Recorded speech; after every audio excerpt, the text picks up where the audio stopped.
MMA-holes, MMA-holes, MMA-holes, MMA-holes.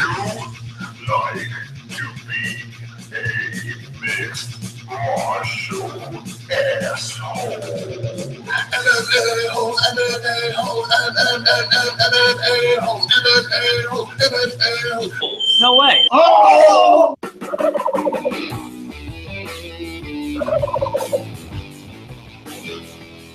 MMA-holes. We are here. We are live. What's up, MMA-holes? What's going on? How are you today on a Wednesday? Thanksgiving Eve. The turkeys are here. And we are here on a Wednesday night. MMA-holes. We're doing this live. And Thanksgiving's tomorrow. This is a special turkey edition of the MMA-holes. We have a lot of news, a lot of things to talk about. And we're going to be talking about those in 2 seconds. I have a special surprise for you guys. Our special surprise is pretty much Wonderful. He's here. Johnny is here. He's back in the Google Hangouts. He's back on the MMA-holes. John, how are you? Shitty. It's good to have John back on the show. And it's a good time for John to be back because there's a lot to talk about, and people just don't want to see me talking. They want to see other people talking too. So now John's here. We have Mike joining in later on, maybe Jay, maybe my brother, Sleepy Mike. You never know. There's a lot of surprises. Maybe a Google Hangouts. Johnny, how's it going? Pretty good. A lot of interesting stuff going on in the MMA world, I noticed. Yeah. I have a whole bunch of notes here, and this is how this show is going to break down. We have Matt Mitrione and Fedor fighting. The sweater Fedor. He's back. He's fighting. They're going to clash in the cage. We're going to talk about that. Machida feels disrespected by everything, and he's suspended. Poor Machida. We also have Khabib stiffing. He got a big suspension, right? Yeah, that is a pretty big suspension. I'm not sure. He was pretty upset about that. We also have Khabib is stiffing Ariel Helwani. Didn't go on the show, but he has some news with Tony Ferguson. It looks like they're going to be clashing up. We'll be talking about that. Rashad Evans is out again. Can't believe it. He is out. CM Punk is back in the news. Yay. That's a joke. BJ Penn. BJ, let him get in there. What's that, John? They're not going to let CM Punk fight. He's going to wind up in a hospital. Well, we'll talk more about that in a second. CM Punk, he is going to fight, but we'll talk about where. Also, BJ Penn in the same category. They should fight each other. BJ Penn, CM Punk should fight just for the hell of it because no one cares about either of them, but he's back. A whole bunch of stuff. Bellator recap, UFC recap, but this is what I want to start out with, John. There's some news, and it happens. It's good that you're here, John, because it happens to be about your girl, Ronda Rousey, Rowdy Ronda Rousey. Let me just pull it up. John, have you heard about this? I saw. Oh, Big Dots is in it. What's up, Twat Waffles? Big Dots is here, and good thing you're here, John, because he started this up. Where is it? Cha. Hold on. La di da di da. Rowdy Ronda Rousey presents everybody. Check this out, John. Did you see this thing? Ay. Reports. I want you to know, I said that shit. I told Jay that she looked fucked up. Like when she left, everybody made it out like she just didn't know that they wanted to talk. She bolted out of there like lightning. Yeah, there's definitely something. She's mentally fucked, dude. I know she is a head case. It's pretty obvious that this girl definitely has a bunch of screws loose. And then Dana White comes out afterwards and says that they weren't supposed to talk afterwards. Nunez they talked to. Rousey storms out. Then she's all screwed up and needed to be consoled. What the fuck? What is that about? She ain't ready to face the whole. She still can't face the fact that she lost. She's fucked up. Like I told you this a year ago, you remember? And I told Jay when we were watching 205, I'm like, don't be surprised if somehow she freaking doesn't fight in this main event. I don't think she's physically messed up. I think she just mentally can't handle it. She can't handle losing. I wonder if, man, I know she's a head case, but I wonder if some of this is a publicity stunt. Because, I mean, is she possibly this nuts? She wanted to kill herself, dude. I mean, that doesn't. If that was true, that's all. I mean, that tells you everything right there. She was ready to off herself after she lost the belt. I mean, it's barely been a year. So how stable is she? Or like you said, it could be a fucking publicity stunt. Yeah, it's so weird. So let's talk about this a little bit. You know, without all the head case stuff, when you look at both fighters and you see them fighting, and John says she was farting out of her curtains. Jesus Christ is here as well. Hello, Holes. Hello, Christ. Welcome. We have Johnny here, and Johnny is. Whoops. Wonderful. Yeah. John, we need you to say it once for us. That has to be the. I'll say it before I leave. I promise. So that soundbite has caught more traction than any other soundbite on the MMA holes. So you should be honored. Even who the fuck is that guy? Yeah, I mean, who the fuck is that? Everyone's playing that. I think it's a toss-up between. Well, the Ghost is here too, John. Kidding. She's here. Yeah. I think it's a toss-up between this. I think it's this. Wonderful. And this. Yes, sir. Those are my two favorites, and I keep going to the well there, and you'll be hearing that 4 million more times. But yeah. So this whole Ronda Rousey thing, Amanda Nunes. If we put aside all this craziness, and you just look at the fight, what do you think about this fight? First of all, do you think the fight's going to happen? And if it does, what do you think is going to be the outcome of this fight? I personally think the fight will happen, and I still don't think Nunes is in Rousey's league. I think she'll mow her down. Do I think Rousey's ever going to fight Cyborg? No. Will she ever fight Holly Holm again? Probably not. But I besides Holly Holm, Cyborg, I don't see anybody else beating Ronda Rousey. Yeah, I know Tate's still whining about getting her ass kicked. Yeah, I don't think right. I don't think anyone else besides. I mean, I know Holly Holm lost and everything like that. She hasn't looked good in the last two, but skill wise, I don't see anyone there. And speaking of head cases, Miesha Tate has jumped on the loony wagon with Rousey. Like, what's that about? Crazy. She was just sulking. I'm sorry. I'm gonna keep saying it. She really just sulked that. She had no intention on retiring. I don't care what she says. A week before, she was on what was it, the UFC tonight, and she said straight out, I hope Ronda doesn't retire because I do want to fight her one more time up the road. So she was planning to fight Ronda Rousey, God knows, years up the road, and all of a sudden she loses the fight and she wants to retire, sulking. Super weird, super weird. These girls, I think they have some hormonal problems. Something's not right. Something's not matching up with these girls. They're just falling apart. They're all falling apart. But Amanda Nunes seems like she does have her head together. And like John said, I think even though she has her head together, I don't think she's even close to as good as Rousey. And if you look at, let's see, let's pull up some stats. Amanda Nunes. She lost to Zingano, right? She did lose to Zingano, correct. That's the only notable person. Like, that's probably the best one she fought, really, if you really think about it. I mean, Miesha Tate, I'm sorry. I mean, a lot of people like Tate. I think she's a little overrated. I don't think she's really that good, to be honest. And I told you, she fucking went into that fight overweight. She barely made weight. She had to strip down to her G-string, and she was almost late for the weigh-in, which we should talk about that a little later, too. Did you see about all the suspensions got handed out about that? Yeah. I just I think we posted it on our Facebook page. It's Oh, did you? Yeah, it's freaking nuts. I don't know. I don't understand what's going on with that. All right, boom, there it is. Yeah, there it is. Presenting to everybody. All right, here we go. Oh, the turkeys are loose. Here we go. Okay. You know, I'm Amanda Nunes. Oh, they're loose again. Okay, Amanda Nunes. Here we go. 5'5", 136, age 28 years old. Now we scroll down over here. Okay, and here's her wins. Now, okay, Miesha Tate, yeah, she was the champ. She took the belt from her. And then you look down the line. I don't know, man. Decision over here. Well, that girl Valentina is the one that beat Holly Holm, right? Yeah, Valentina's she's decent.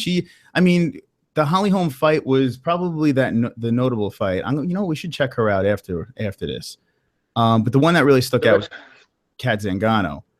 Yeah, the rest of those fights are nothing to write home about. I think everybody beat Sarah McMahon.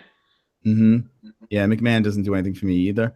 Yeah, man. And she got finished by Kat Zingano, which I forgot. I remember she lost, but Yeah, she got finished. But yeah, this division is still not the division it should be right now. I think it's very top heavy. I know Rousey had that layoff, but man, I honestly don't think Nunez is in her class. I really don't.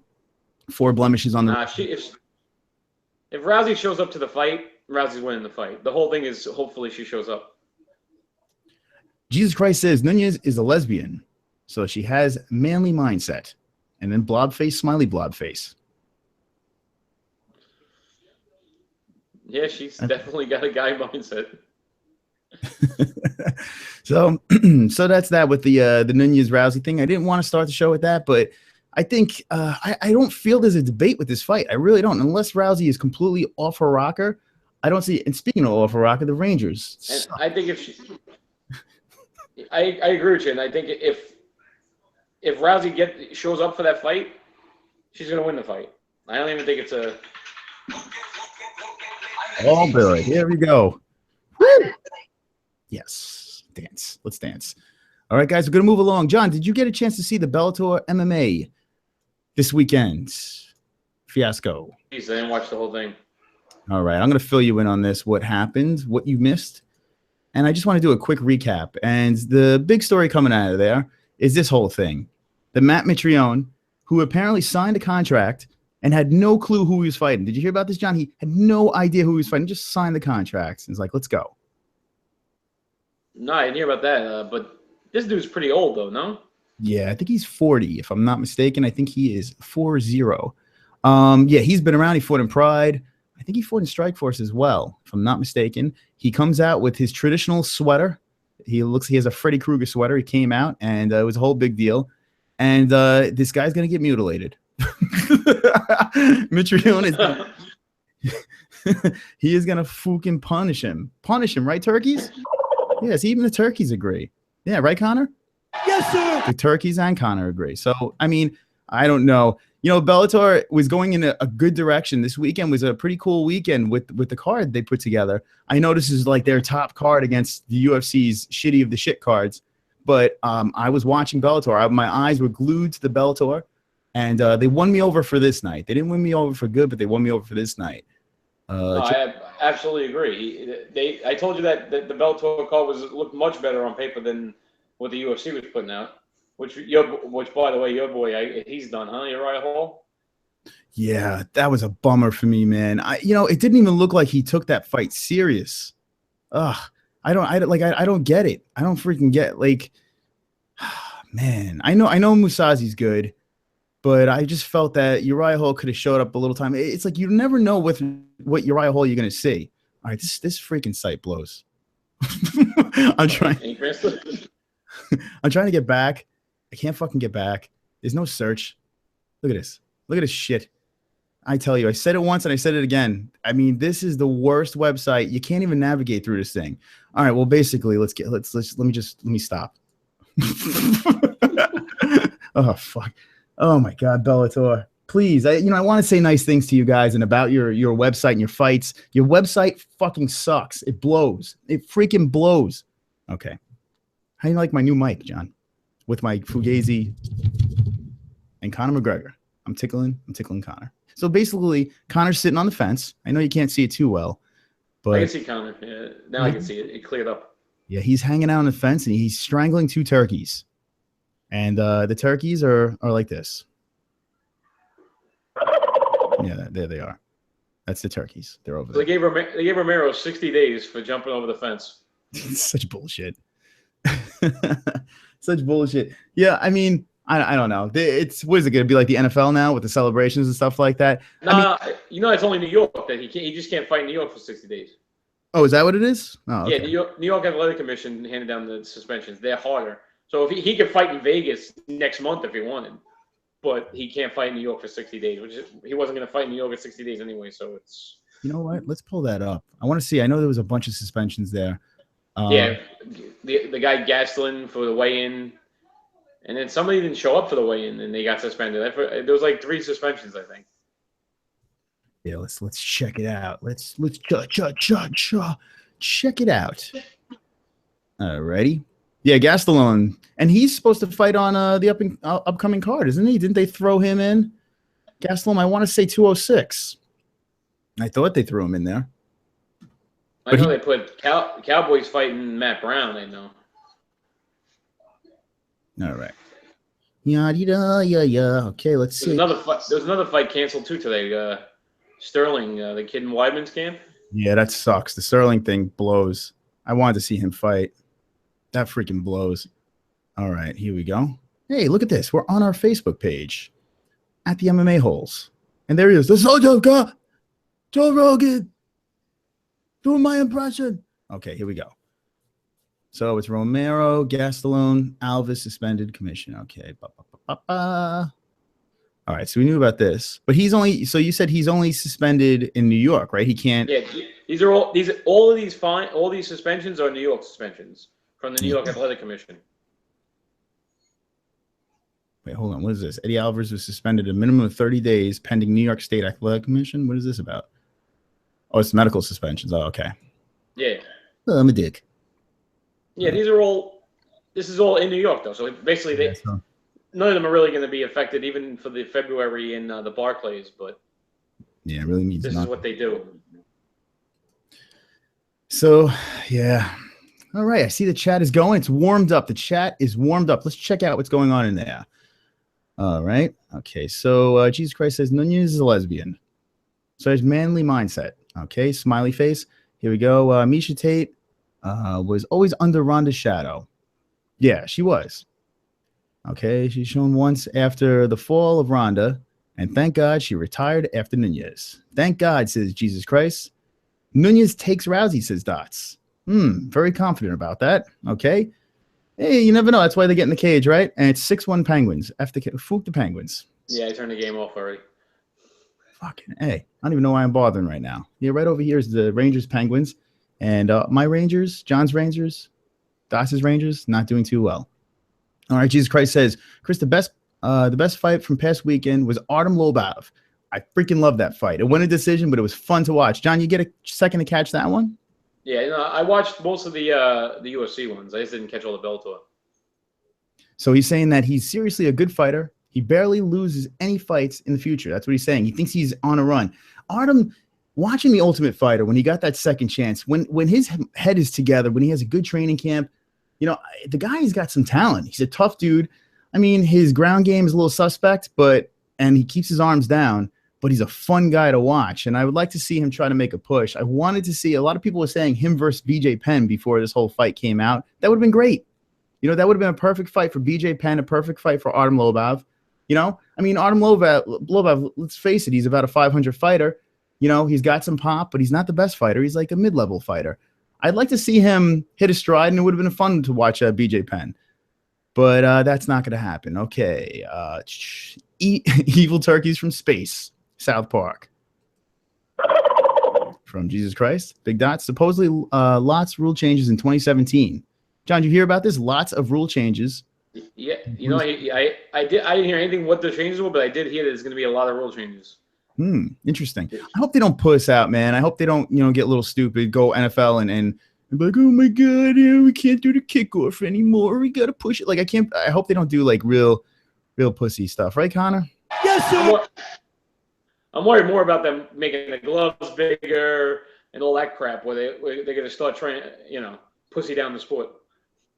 Yeah. I mean, it's going to be interesting. I'm curious if you had to think, what would they change? What is something that needs to be changed? I think one of the things people could say is the elbow thing. My father's been saying for a long time.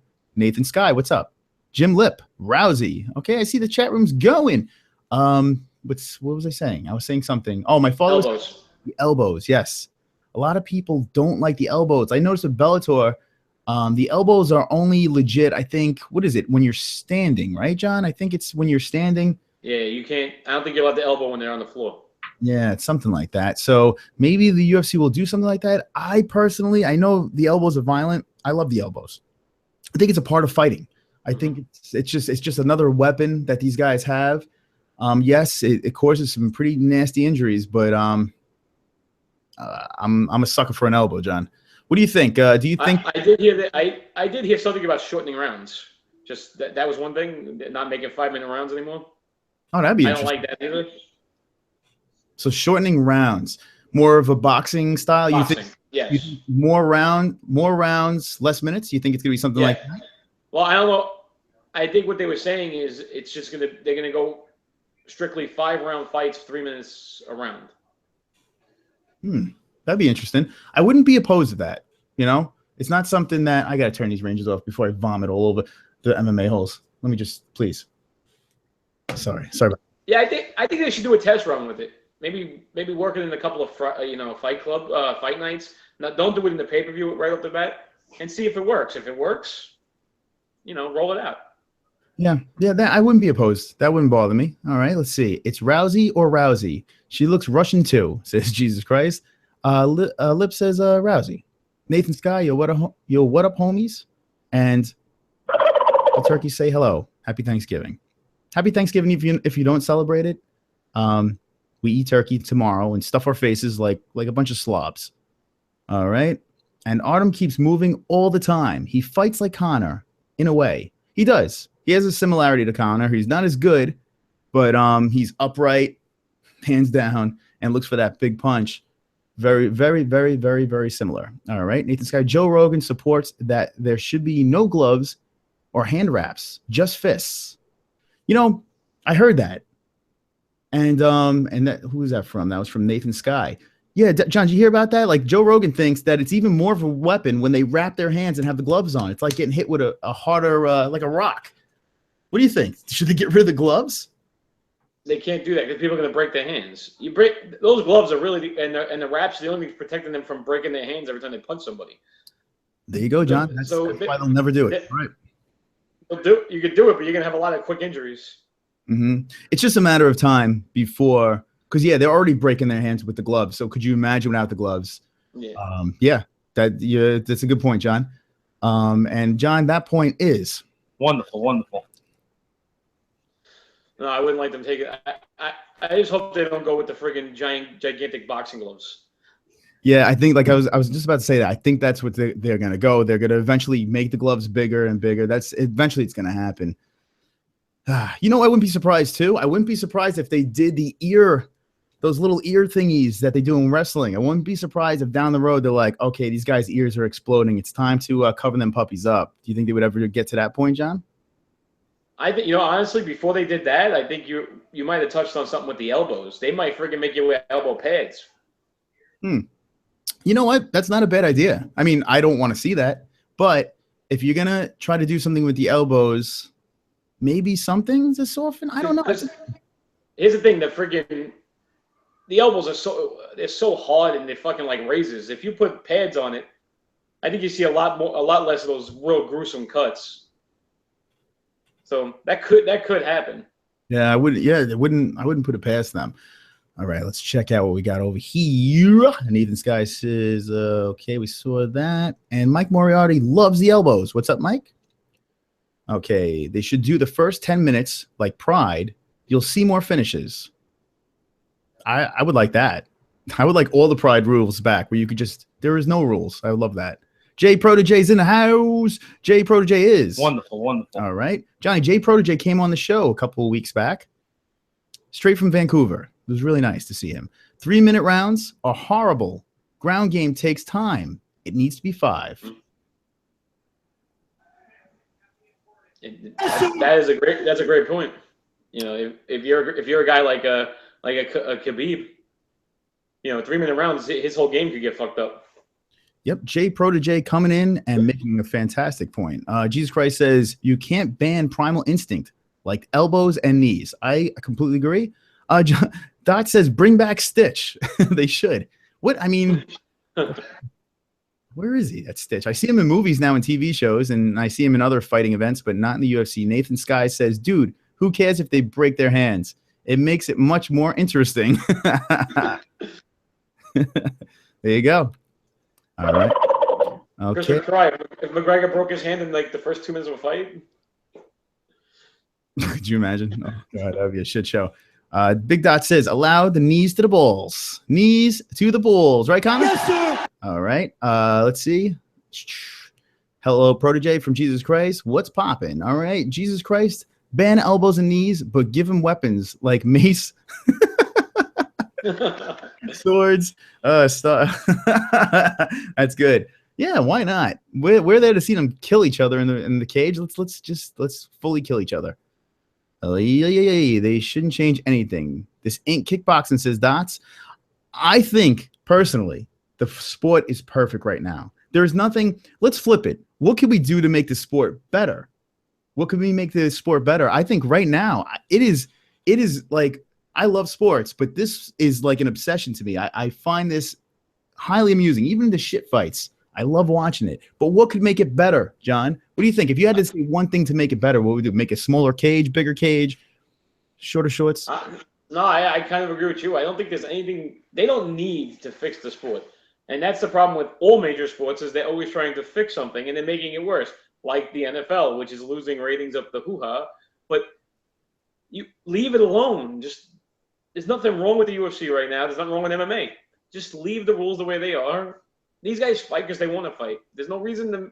You don't have to make it safer. You don't got to do all that crap. Just let them fucking kill each other. All right, let's have them die.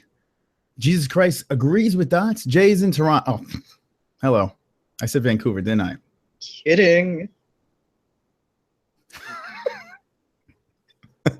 Right? Oh, fuck. Yes, sir. There it is. Well, at least it's Canada. You were close. Mike Daly says, almost 200 MMA holes. Let's check it out. What are we at? We are very close to 200. And when we hit 200, what should we do? It should be like a party. We should have like a big party.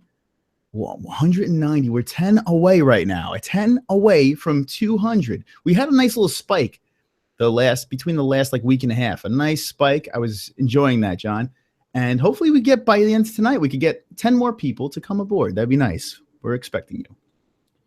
We only got a little time till New Year's, so we could celebrate New Year's with 300. Yeah, you know what? I think we can get to 300 by New Year's. I remember before I was like, I want to be at 100 by New Year's, and now we're almost hitting 200. Maybe we can hit 300. Interesting. Here we go. Oh my God. Okay, here we go. The Carrie show's here, John. John, we have some stuff to talk about with the Carrie show. Carrie had some crazy, crazy drama, and we will touch base on that. Dude, I've never seen anything like it on YouTube before. Carrie broke the internet, like literally. Excuse me, I almost threw up on myself. Carrie almost broke the internet, John, and we're going to talk about a little bit of that later. Yes, sir. All right. Dan, the fucking man is here. Look at this. Chat is filling. Carrie wants more women fight classes, and she says hello. She wants more classes, and I don't disagree. I want to see 145. John, is there anything that you'd like to see? I want to see. I agree. I want to see 145. I don't want to see this 125 that they were talking about, because like 115 and 135 is a pretty small women. I don't think you need to get a 125-pound division. I think a 145 would be real nice. Get somebody like Cyborg in it. Yeah, 145 should happen. I'm not opposed with the guys putting a couple of weight classes in between to kind of fix that weight cutting problem. And yeah, 145, I'm on board. You know, who cares? You get beefier girls. Who cares? We just want to see good fights. And we have our sexy girls already, so we're good. Well, the whole thing with the beefier, they ain't even beefy. It's going to be healthy. They don't have to cut weight so far down. Most of these girls are walking around at $150 or $160. Yeah, but you know what's going to happen? These 145ers going to be walking around at freaking, they're going to be walking around at like 170. And then cut into 145. You're going to have like, they're like Samoans. Yeah, you're going to have some tough broads. Jay Projay says, hold on, I just saw he said something. Rogan says they should throw the pride gloves to stop eye pokes. Joe Rogan is correct. That's a good one. That's a very good point there. Eye pokes. I'm surprised we missed that. That is a big fucking problem. John Jones. Do you see like there's highlights of John Jones, and all his highlights, he's just poking people in the eyes and being like this. F off. I don't care. Eye pokes are. He got giant hands. What are you going to do? He pokes him in the eye with his big cock. They think it's a finger. It's not a finger poke. Yeah, John Jones. Yeah. A lot of guys have eye poke problems, and closing the gloves up a little bit where you could still grab, I don't know, mittens. MMA mittens. MM mittens martial arts. Mittens like MMA, right? The MMA holes. MMA holes will be the forget it. Right, John? Forget it. Wonderful, wonderful. All right. Here we go. Let's go. Let's check it out. But I do like that pride idea. That's a good idea. Carry. They should allow retaliation pitch. Hold on. The thing's moving. After you get hit with a pitch. Fuck losers. All right. That's from Dots. The enormous in the house. All right. 265-pound woman class. That's what Dots wants. Fuck it. Let's do it. The Carrie show. She wants more men's classes as well. Dan the Man, okay, saying hello to Israel. Sumo bitches, LOL. Dan Schilling as always. Heaven on earth, says Christ. Ray the Axe Murderer is here. Axe Murderer, happy Thanksgiving. And I back is normal. I bring the numbers. And Ray, thank you for bringing the numbers. We like that. So we're doing a special Thanksgiving show. If you're just joining us now, the MMA holes, and we're happy to have Mr. Wonderful, wonderful. In the chat. Johnny is here. Johnny. All righty. Here we go. So let's talk about this. Khabib versus Tony Ferguson. Okay. So now this is the fight. I said this before.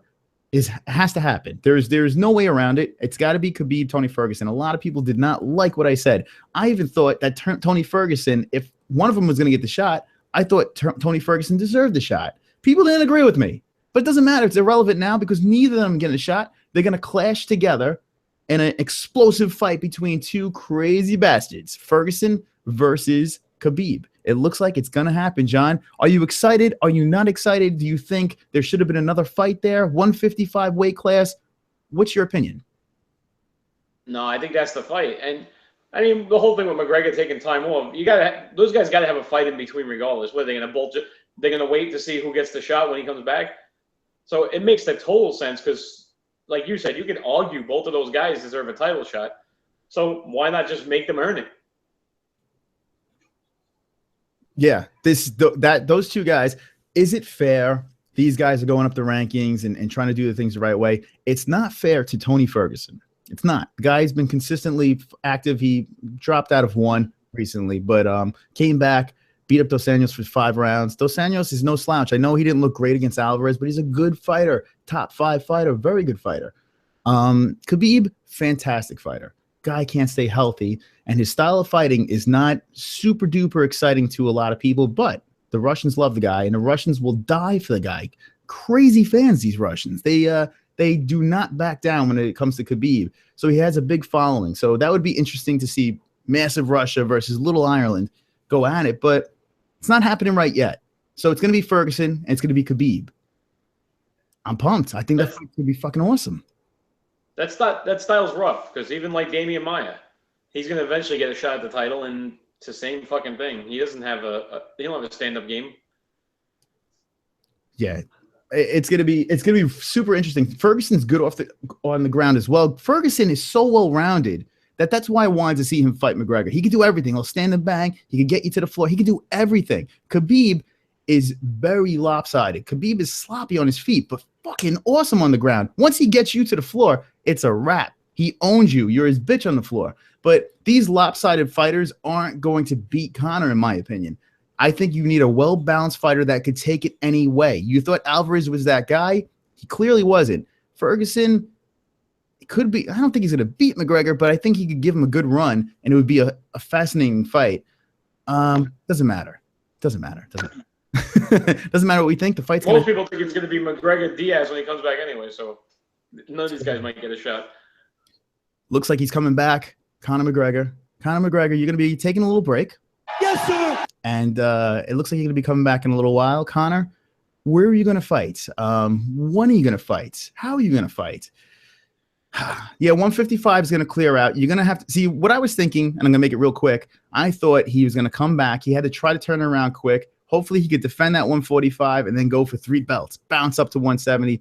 It's a dream. It's never going to happen. So basically, this is what's going to happen. He's going to come back and he's going to defend his 155 belt. Do you think that Diaz is going to be able to skip the line? And man, I can't see that happening. Well, this is my opinion on that one, and I thought about it when I read all these articles. It's going to really depend on how the UFC is doing financially and popularity-wise with McGregor being out. If they hold their own and they keep going the way they're going and everything's looking up, then I think he's going to fight the winner of the Ferguson-Khabib. If they drop the ball over these next 2 months with McGregor being out, and Diaz is the money fight. I think this is what's going to happen. And I've been thinking about it. I've been tossing it around my head, my beautiful head. And John, yes. How the hell did he see that? This is a Star Wars shirt. I don't know how the fuck he saw that. I don't know how Dots will pull that off, but yes, it's a nerdy Star Wars shirt. Yeah, because nothing says UFC like he has the same shirt. He probably does. Hold on, let me jump into the chat, and then after I read these comments, I'm going to go back to you in my thought in a second. Poor Dan dropped $10 in the parking lot. Everybody, go fund me for Dan. Get Chris Weidman on the show, says Ray the Axe Murderer.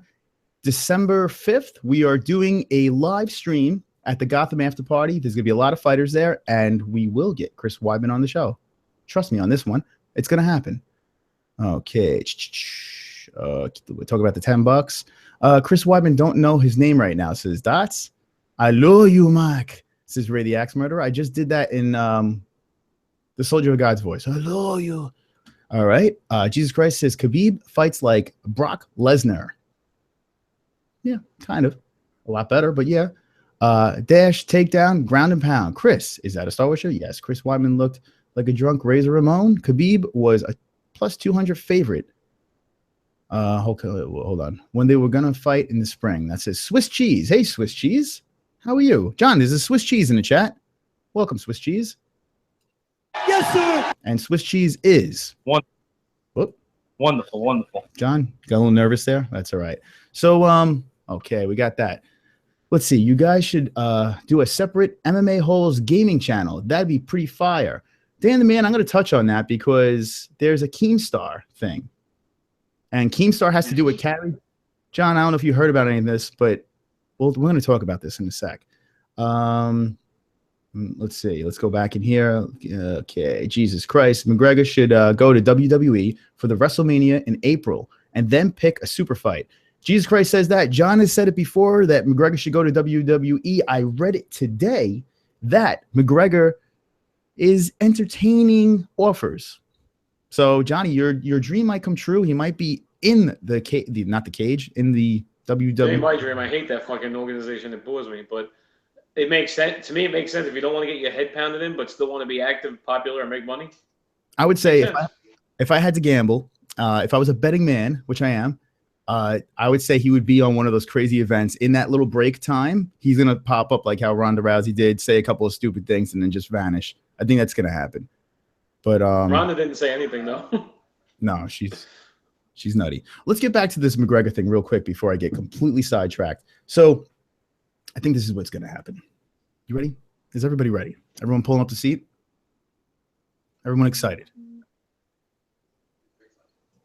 Yes, sir. Okay, Connor's excited. So I think the 155 thing is going to happen. Okay, I think it's going to be Khabib versus El Cucuy together. They're going to fight. They're going to beat each other up. There's going to be a victorious one. If I had to guess, if I had to throw it out there, who's going to win between the two? I want Cucuy. I think Khabib's going to win. Let's say Khabib wins. But I want El Cucuy to win. But say Khabib wins. Now there's going to be some more layover, right? There's going to be no Conor McGregor. He's still not going to be ready to fight.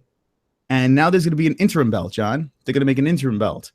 Now, when the interim belt is around, I have a feeling that Diaz is going to mope around and get into that picture for that interim title. Okay? So now there's going to be an interim title shot going on. As this stuff is going on, I have a feeling that the Floyd Mayweather thing's going to happen. And I really do feel that this motherfucker, and I've been saying this forever, I think he's going to fight Floyd Mayweather. I don't know why. I think it's going to fucking happen. I think he's going to fight, not MMA, but boxing. I think they're going to set up some crazy super fight. The UFC is going to be in a whirlwind over there. They're going to have an interim belt. Everything's going to be all out of control. He's going to give up the 145 belt.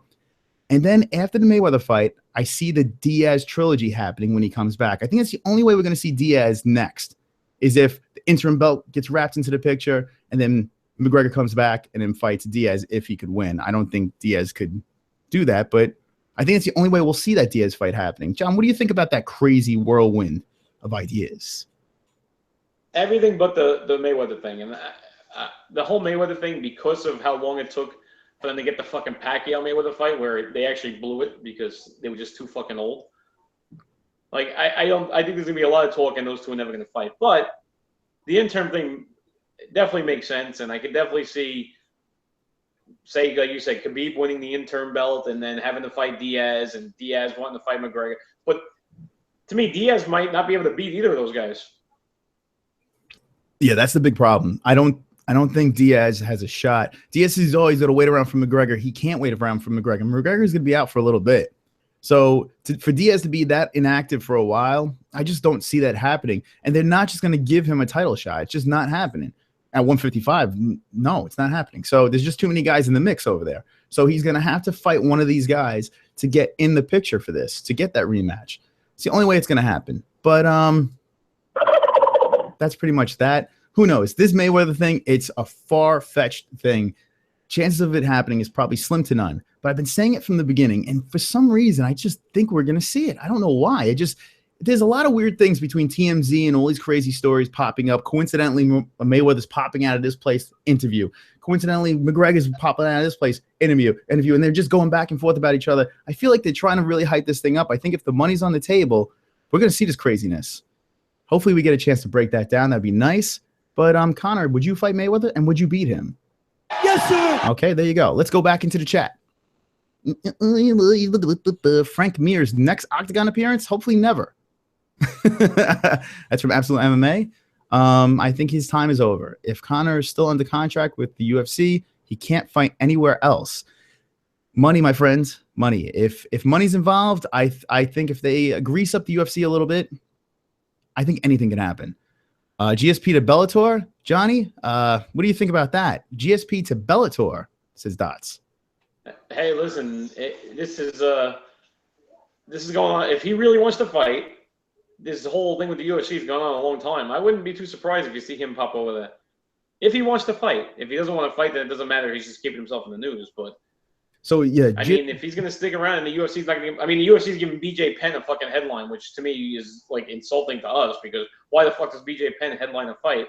But if they're gonna play games with GSP, I wouldn't doubt if he skipped over there. Well, they're throwing with Rodriguez. They're throwing BJ Penn to the wolves. I think they want to finish this guy off because Rodriguez is fucking good, and Rodriguez is an up and coming kid, and he's gonna maul BJ Penn. I don't think they want any more BJ Penn. I'm like, okay, you could headline this fight. Don't give him a main event, man.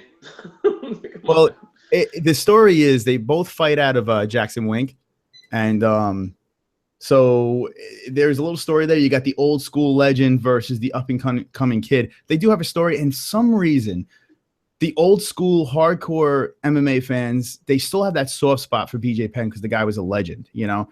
Unfortunately, the people that jumped on board a little late got to see the tail end of BJ Penn, and he's really been horrible. I mean, unwatchable the last couple of times we've seen him fight. So you got two parties. You know, I remember him being good, but I'm like, enough's enough. We don't have to see the circus anymore. And if we see the BJ Penn circus, give him a guy like a shit fighter. Give him a guy that's nothing special. Don't give him this kid Rodriguez that's gonna fucking mutilate him. It doesn't make any sense. You throw him to the wolves. The Frankie Edgar fight. Jesus Christ, that fight was unwatchable. Crazy. I don't know. I'm just babbling. My whole thing is the last time he headlined the fight, they had to cancel the entire event. Why are they taking the risk putting this guy again to headline a fight? I mean. I don't get why. Listen, let him fight, even if you want to get him mutilated by this kid. But don't give him the damn main event. Don't headline him. Like he already fucked up once or twice this year, right? Didn't he got suspended the one time, and then he backed out of the second fight. I mean, how many times can you lose the fucking main event with this guy and keep giving it to him? Yeah, they keep giving him more shots, more and more shots. There's a lot of people are saying that the UFC wants to make him look really stupid so he can finally be like, all right, I'm out of here. I guess they feel if they put him on a main card. You know what? The thing is, people are still going to watch. That's why they keep on doing it. But I don't know. I'm over it, too. I'm definitely over the whole BJ Penn situation. Let's Let's see. GSP wants 10 million, says Absolute. GSP, I don't know what the fuck he wants. I honestly don't. I don't think he's gonna be in Bellator. I don't see that happen. I don't think the UFC will make it that easy for him to go to Bellator. He wants a guest star appearance in WrestleMania, says Jesus Christ. Okay, I hear that. I hear the article today. Okay, I think they're talking about McGregor there. Jesus Christ says CM Punk for Bellator. The title run starts. We're gonna get into CM Punk in a second. CM Punk will fight in the UFC again, says Absolute MMA. Dan the Man. Oh God, CM Punk, which I thought as well. Let's see. Jesus Christ. Some of the possible opponents of Conor is Brock Lesnar and Ronda Rousey. What the fuck? These odds are odds. CM Puke, says Jesus Christ. All right. J Pro J says Fedor versus Mitrione. Who wins? Mitrione. It's dude. There's no way that fight's close. No fucking way. John, what do you think? Do you think that's even I don't. It's ridiculous. I mean, I think it's a stupid fight, and again, it's where Bellator loses me sometimes because they come off of a great weekend like they just had, and let's throw this fight in there. Fedor. They got some young talent. I don't understand what they're doing. Fedor was fucking awesome. It was fucking awesome. The key word was. Mitrione's way bigger. He's fought way better fighters as of late. He's kind of hitting his stride a little bit. Mitrione is going to mutilate him. All right. Thomas Brown. What's up, Thomas Brown? He says, I want to say Fedor, but I think Mitrione. Okay. Mr. True Boy. Love Peanut. Oh, love Peanut. I don't know. Oh, shit. Love Peanut. Oh, God. Love Pen. I don't know where I got Peanut from. Love Pen, but it's time to just stop now, says Mr. True Boy. We all concur, right, Connor? Yes, sir. Yeah. Okay. BJ Penn. He takes it. Whoa. CM Punk. Hold on. Dan the Man says CM Punk is the overly tattooed homosexual version of Hugh Jackman. Dan the Man. Wonderful. All righty. Tom Brown says Penn is probably broke. Penn is rich. Yeah, Penn's got bjpenn.com. I mean, that thing is his little cash cow. The Carrie Show, watching while I eat. Sexy. Wonderful. John, what do you think about that? Carrie's eating right now. Was she eating sushi? She could be eating sushi or she could be eating sausage. Wonderful. All right. Okay, BJ Penn, most overrated fighter, says Jesus Christ. Mitrione is going to clip Fedor in the first round. I agree. That's from Absolute MMA. Ray the Axe Murderer Malone says Dennis Seaver, mini Brock Lesnar, Artem Lobov, mini Cain Velasquez. All righty. Absolute MMA, Fedor does the same 1-2 combo. He's too outdated. Correct, Absolute. The Carrie Show's eating pizza. John, CM Punk. I hate to talk about this guy. I can't fucking stand talking about this guy. I'm so over this guy. But it looks like the UFC is going to be doing something with this guy. It looks like he's going to come back, and it looks like he's going to come back with the UFC. What do you think about this? I think that I can't even fathom a thought on this because like Mickey Gall called the fucking guy out and mutilated him. Like, what do? Are you going to give him like some fucking moron? Like maybe who they put him in there with? He's going to get killed by anybody with any experience. So what do they? I can't even imagine how where the fight would be. Like who he's going to fight. I don't think anything makes sense. Like they're going to probably give him a lesser of a fighter. Does Dana White say? I mean, they're apparently good friends, and they have a plan. And the only logical plan to me with CM Punk is to do something with something that's terrible in the UFC. And what I find terrible is the Ultimate Fighter, not the fights. Oh, look, the Ghost is here. Hi. What? You gonna come on? Yeah. Christine's here. John, Christine came on the show. She hosted. Christine's right over there. Oh, hi, John. John's here. Yeah, John's here. Hi. John says hi, and John also says wonderful. Yes. So what I'm waiting for Christine to have a weekly spot on the show. Kidding. That's probably what we're gonna get for today. This. Kidding. Maybe a little of this. So CM Punk, what I think the only thing that makes sense, and I think nothing makes sense. I think he needs to go away. I think he'd be a great fit for Bellator. The UFC, not so much, but Ultimate Fighter, what do you think? Ultimate Fighter, do you think that would be the way to go? Because is that Johnny? No, that's actually a good idea. Yeah, throw him in there. Make him a coach. Well, no, I don't think he should be a coach. I don't think there's no way he should be a coach. This is how you get choked out, kid. This is how you lose in like 2 seconds. No, I think you throw him to the wolves, these young, hungry kids that want to get on there, and let these kids mutilate him. Show him, listen, buddy, you have no business being here. But I think he would bring views to the show. What I do with the Ultimate Fighter is I skip, fight, watch, and then go to the next episode. I can't stomach the house thing anymore. It just drives me nuts. But yeah, I think the only thing he has is the Ultimate Fighter. If not, go to Bellator and go away. He's gonna fight one more time. Let's be honest. Where it's gonna be, whether it's the Ultimate Fighter, Bellator, UFC, he's gonna fight one more time and get mutilated again, and no one is gonna risk this guy getting killed because they want him to live up to his dream. It's insane. The whole thing, it doesn't make any sense. The UFC does not need CM Punk. There's no reason for him to be here. It's just go away. It's like, it's insulting. The first time he was here, we understand the whole gimmick with the, it's going to get new eyeballs onto the UFC and blah, blah, blah, blah, blah, blah, blah, blah, blah. No more. No more. Right, Alan? No more. Yeah, no more. Let's go back to the chat. Absolute MMA says Michael. Ray the Axe Murderer says Chris Avila versus CM Punk. That's what Axe wants to see. Jesus Christ says, or someone from the Ultimate Fighter. There you go.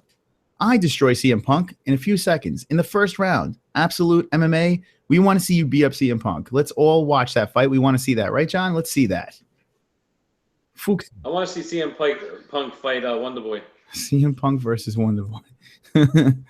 Oh man, that would be a disaster.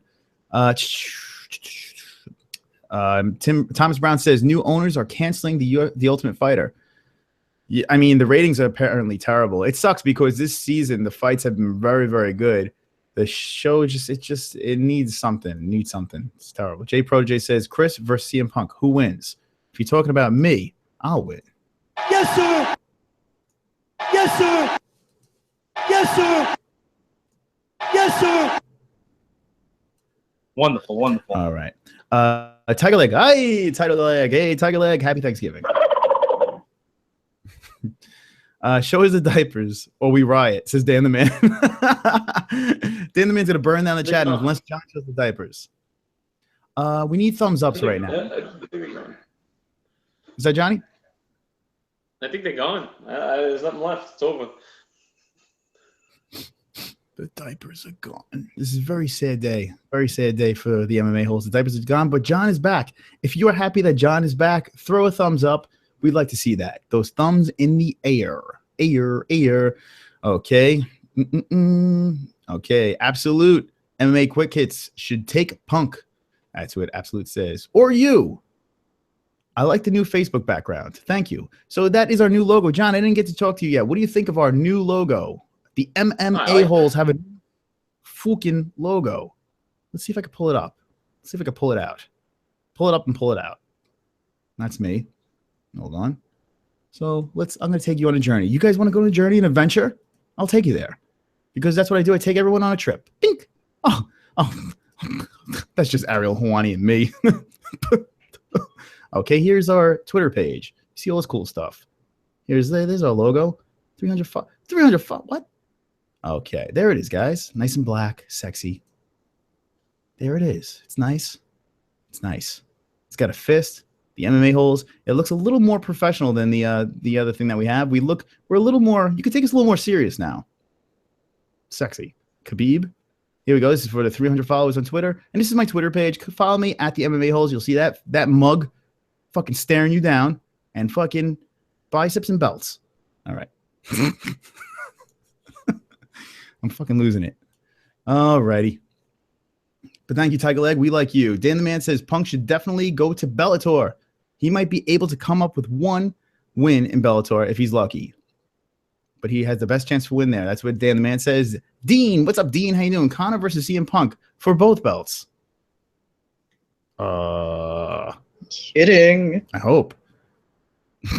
Absolute MMA. Wonder Boy would kill him. LOL. Wonder Boy, wonderful, wonderful. Wonderful, wonderful. Tiger Leg says Wonder Boy is Wonderful, wonderful. I love that, John. We're gonna make. This is what I want to do. I see it right now. I see these things. I want to make a shirt. Wonderful, wonderful. Little logo MMA-HOLES. I think it'd be the best shirt ever. I really do. I would totally wear that. Would you guys wear it? Put thumbs in the chat. We'll give it to the 300 subscriber. Yeah, maybe we'll have a little contest. A wonderful, wonderful. Hit number 1. Put 1 in the chat if you would wear a wonderful, wonderful shirt. Wonderful, wonderful. Okay, let's try it again. Let's try it again.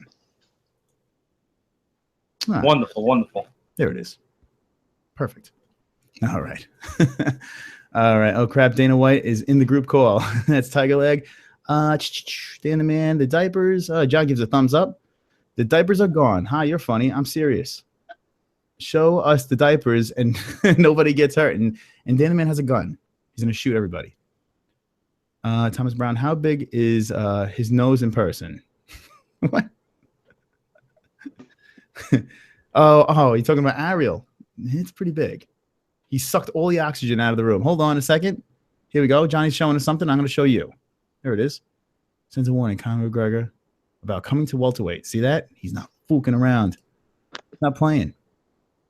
Wonder Boy wants to kick Connor's ass. My ground game is more aggressive than Mickey Ball, says Absolute MMA. Ray the Axe America. MMA quick hits is a faggot. All right. That's what he says. MMA, GNP, and switch to submission rhythmically. Says Absolute MMA. Big Dot says Dean, my boy. Dean is back. Dots is happy. Oh, here we go. Ginzo. Ginzo is here with the 1. J Pro J1. Big Dots 1. Here you go. Those people want to see the wonderful, wonderful shirts. All right. Absolute. Be right back. Got to do a round. All right. Go for it. Do a round. Have a nice drink. And Conor will be waiting for you. Yes, sir. Alrighty. Okay. Contest for the best wonderful, wonderful shirt. All right. Yeah. Future contests will be coming. We're going to be doing that. Little shirt giveaways, and it'd be fun. Okay. Conor is literally going to retire before he defends the fucking belt, says Edward Klein. Imagine. He's just like, peace. Conor, you going to retire before... Yes, sir. Holy shit, he is. Look at that. So the retires with both belts would be awesome. Imagine, just rides off. He probably could with all the money that this guy's made. He probably could. What do you think about this turkey in the armbar right over here? He's getting armbarred. Happy Thanksgiving. Those are turkeys. I thought that was Rousey and Nunez. That's right. Ronda Rousey is going to be doing that to Nunez very shortly. That's what we say. That's what we predict. And that's how this works. Rashad Evans, not in UFC 206, John. Can't fight. Tim Kennedy is loose by himself. What's going to happen? What's the deal? I didn't even read what happened to Evans. This is 2 straight fucking fights, two straight months that he can't fight. So, if I was Kennedy, I'd kill him. It's crazy, and Kennedy is just taking it with a grain of salt. He's like, yeah, whatever, just find me a fighter, find me a fight, let's make it happen. Because if you find me a fight, it would be wonderful, wonderful. Rashad Evans, it's weird. This is 2 in a row that he's been yanked for medical reasons, and he says he's fine. What's the deal with that? I don't understand. It doesn't make any sense. And you'd think Kennedy would be livid right now. It's like, dude, what the fuck? So I don't know. Let me look to see if they have anything going for that. Let's go to UFC. You want to go on a little trip with me? You want to go on a little trip? Want to go on a little trip, baby? Okay, here we go. All right, let's check it out. This is this weekend's. Pretty exciting. We get UFC every weekend. And here it is. This is this weekend, Melbourne, Australia. It's a shame that they didn't have Mark Hunt on this card, right? But he's being a Hunt. He's getting a lawyer, right? Yeah, he's gonna go after the UFC. He's pissed. He's having a temper tantrum about steroids. Join the line. All right, wonderful, wonderful. Schedule. Let's go to the schedule. How about we do that? Let's take you to a adventure. Mighty Mouse versus. We'll find out shortly. A bunch of fights here. All right, we're going to 206. We're going to take you to 206. Johnny's boy, Daniel Cormier versus Rumble. Rumble. All right, so Tim Kennedy is off. Wow, they took him off the card? Well, because he doesn't have a fighter yet. So I guess they're going to, if they find somebody, they'll put him back on. Shit, I thought he would just be there, blackface, and just fill in the blank when someone jumps on. I guess they don't have anybody. Wow, that sucks. That fucking sucks. That is definitely not. Wonderful. It's not. But this is kind of cool. The Holloway Pettis fight, awesome. Cerrone Brown, fucking awesome. Even Swanson Joy, I'd like to see. Swanson's always fun to watch. This kid over here, man, this Canadian kid, Olivier Uben Nassid. He's pretty fucking good. He's pretty good. I remember from the old Ultimate Fighter. I don't know much about Drew Dober, but I do know about this dude, and he's pretty fucking good. He'd be fun to watch. Not a bad card. I think you insert. Maybe if I go back to the fight card, that would help. I think if you insert a Kennedy versus somebody in here on the main card. Whoa, what the fuck? Hold on. This is like the biggest main card ever. There's no prelims. It's just. It's just yeah, they haven't. I don't think they've broken this one down yet. It's one gigantic main card. There it is. The pay-per-view of all pay-per-views. Just let's see, 3, 6, 9, 10, 11. 10, 11 fights on the main card. I don't think we've ever seen that before. Oh fuck. I see MMA-holes. You'll do nothing. Who the fuck is that guy? Oh my goodness, that's Tim F. Oh shit. So yeah, I do want to see Kennedy on this card. Wasn't Gastelum one of the guys that they were thinking about throwing a bone into that mix? Give him another shot, fight Kennedy. I guess the only way he'll be able to make. Shit. What the fuck? Sucks. All right, let's stop. I'm gonna go back to the chat. Guys, you want me to go back to the chat? Let me go. All right, let's go back to the chat. Here we go, John. You ready to go back to the chat? Always. John's always ready. Okay. Jesus Christ. Absolutely. I just subbed to you, and I saw a video from Chrono Trigger, one of my favorites in Super Nintendo. I love the secret of mana. I have no idea what that means, but Jesus Christ, we better subscribe to you guys too, and we will. Dean, ask Connor if he's pound for pound #1. Connor, Dean would like to know, are you pound for pound #1? Yes, sir. There you go. Wonderful woman's underwear, says Big Dots. That'd be good. Right on the crotch. Wonderful one. Dude. Right, John? Crotch and the ass. You go both sides. John, for your wife for Christmas. A nice, wonderful crotch underwear. Crotchless. Whoa! Right across the. All right, let's stop. Where's the ghost? Ginzo wants to know where the ghost is. The ghost is. Kidding. That's where the ghost is. If you guys want to see the ghost, drop some ones in there. Maybe the ghost will come. Okay. He got AIDS. Okay, that's what Jay said. What the fuck? If Wonderboy doesn't beat this Tyrone fool, what the fuck? Better change sports from Jesus Christ. No, come on. Tyron's good, man. Tyron's a good fighter. MMA-holes, you'll do Norton, says Tim F. Big Dots, what kind of AIDS? Like regular AIDS or Magic Johnson? I don't have AIDS. No more AIDS. That's all right. The gay kind. J Brother J says the gay kind. That's why Rashad can't fight. Rashad has AIDS. Rashad, do you have AIDS? Yes, sir. Okay, there you go. Connor thinks so. Kidding. All right. Happy Thanksgiving. You guys want to see wonderful on Wonder? All right, gobble. Jesus Christ. Dots, he had to pay back the champ. They gave him his son also is dressed as girls, transgender. Wait. He had to pay back the champs. The champion. Wait, hold on. The champons. They gave him. Okay. His son also is dressed as a girl, transgender agenda. It's Jesus Christ. I think Jesus Christ is hitting the bong hard. Tim F. Is Bader the real deal, or is he selling wolf tickets? Okay. Good question, Tim. Ryan Bader had a fight, beats Nogueira terribly bad, like just mutilates him. And what do you guys think about this Ryan Bader?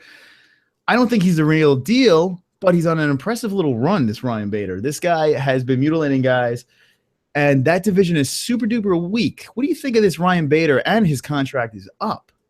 Johnny, Ryan Bader. Is he the real deal, or he's men's of men's, Bellator? Well, yeah, that was my next question. Do you think Bellator will make a play for him? It's going to be a problem because I don't think Bellator is going to pay top dollar for the Bades, the Darth Bader. I don't think that's going to happen. We're going to pull his stats up, but he's been on a nice little run. I think his last loss was Rumble. I think it was his last loss, which is not bad considering Rumble is a fucking animal. Here we go. There he is. He's so mean. Look at that Bader. 22-5-0. Not a bad record, Ryan. And it's been pretty hot as of late. Okay. So Nogueira, I mean, listen, Nogueira's what, 70 years old? No biggie. Okay. Yeah, let's look down. Here it is. Anthony Johnson. Yeah, that's the one. I mean, let's be honest. Anthony Johnson is crazy good. Crazy good. And he did KO him in the first round. I don't give I don't care. All right, Rashad Evans. Rashad Evans has not been the same, but he did beat him. Former champ. There you go. Ryan Bader versus Phil Davis. Phil Davis. How funny is that? Imagine those two rematching in Bellator. That would be interesting. St. Preux. How about this one, guys? Ryan Bader beat St. Preux. Look at this run. Nice little run. You look at this shit. Okay. All right, I'm going back a little too far. But we're going to start 2013, and we're going across. Guy's been on a nice little run. He could be in contention here. Ryan Bader, Darth Bader. Now, you can't pay him top dollar. Where is he going to go? Does he stay in UFC, or does he go to Bellator? John, what do you think? If you had to say right now, Ryan Bader, where is he going? It's the UFC? Is he staying there, or is he going to Bellator? I want to know. And tell me in the chat.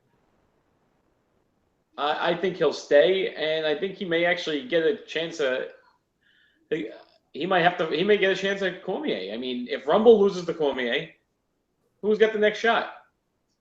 Why not Bader? Yeah, let's see, Johnny. Let's go to the rankings, the PVP rankings. That's going to be interesting. Let's see. UFC pound for. While I'm looking for the rankings, you'll listen to this.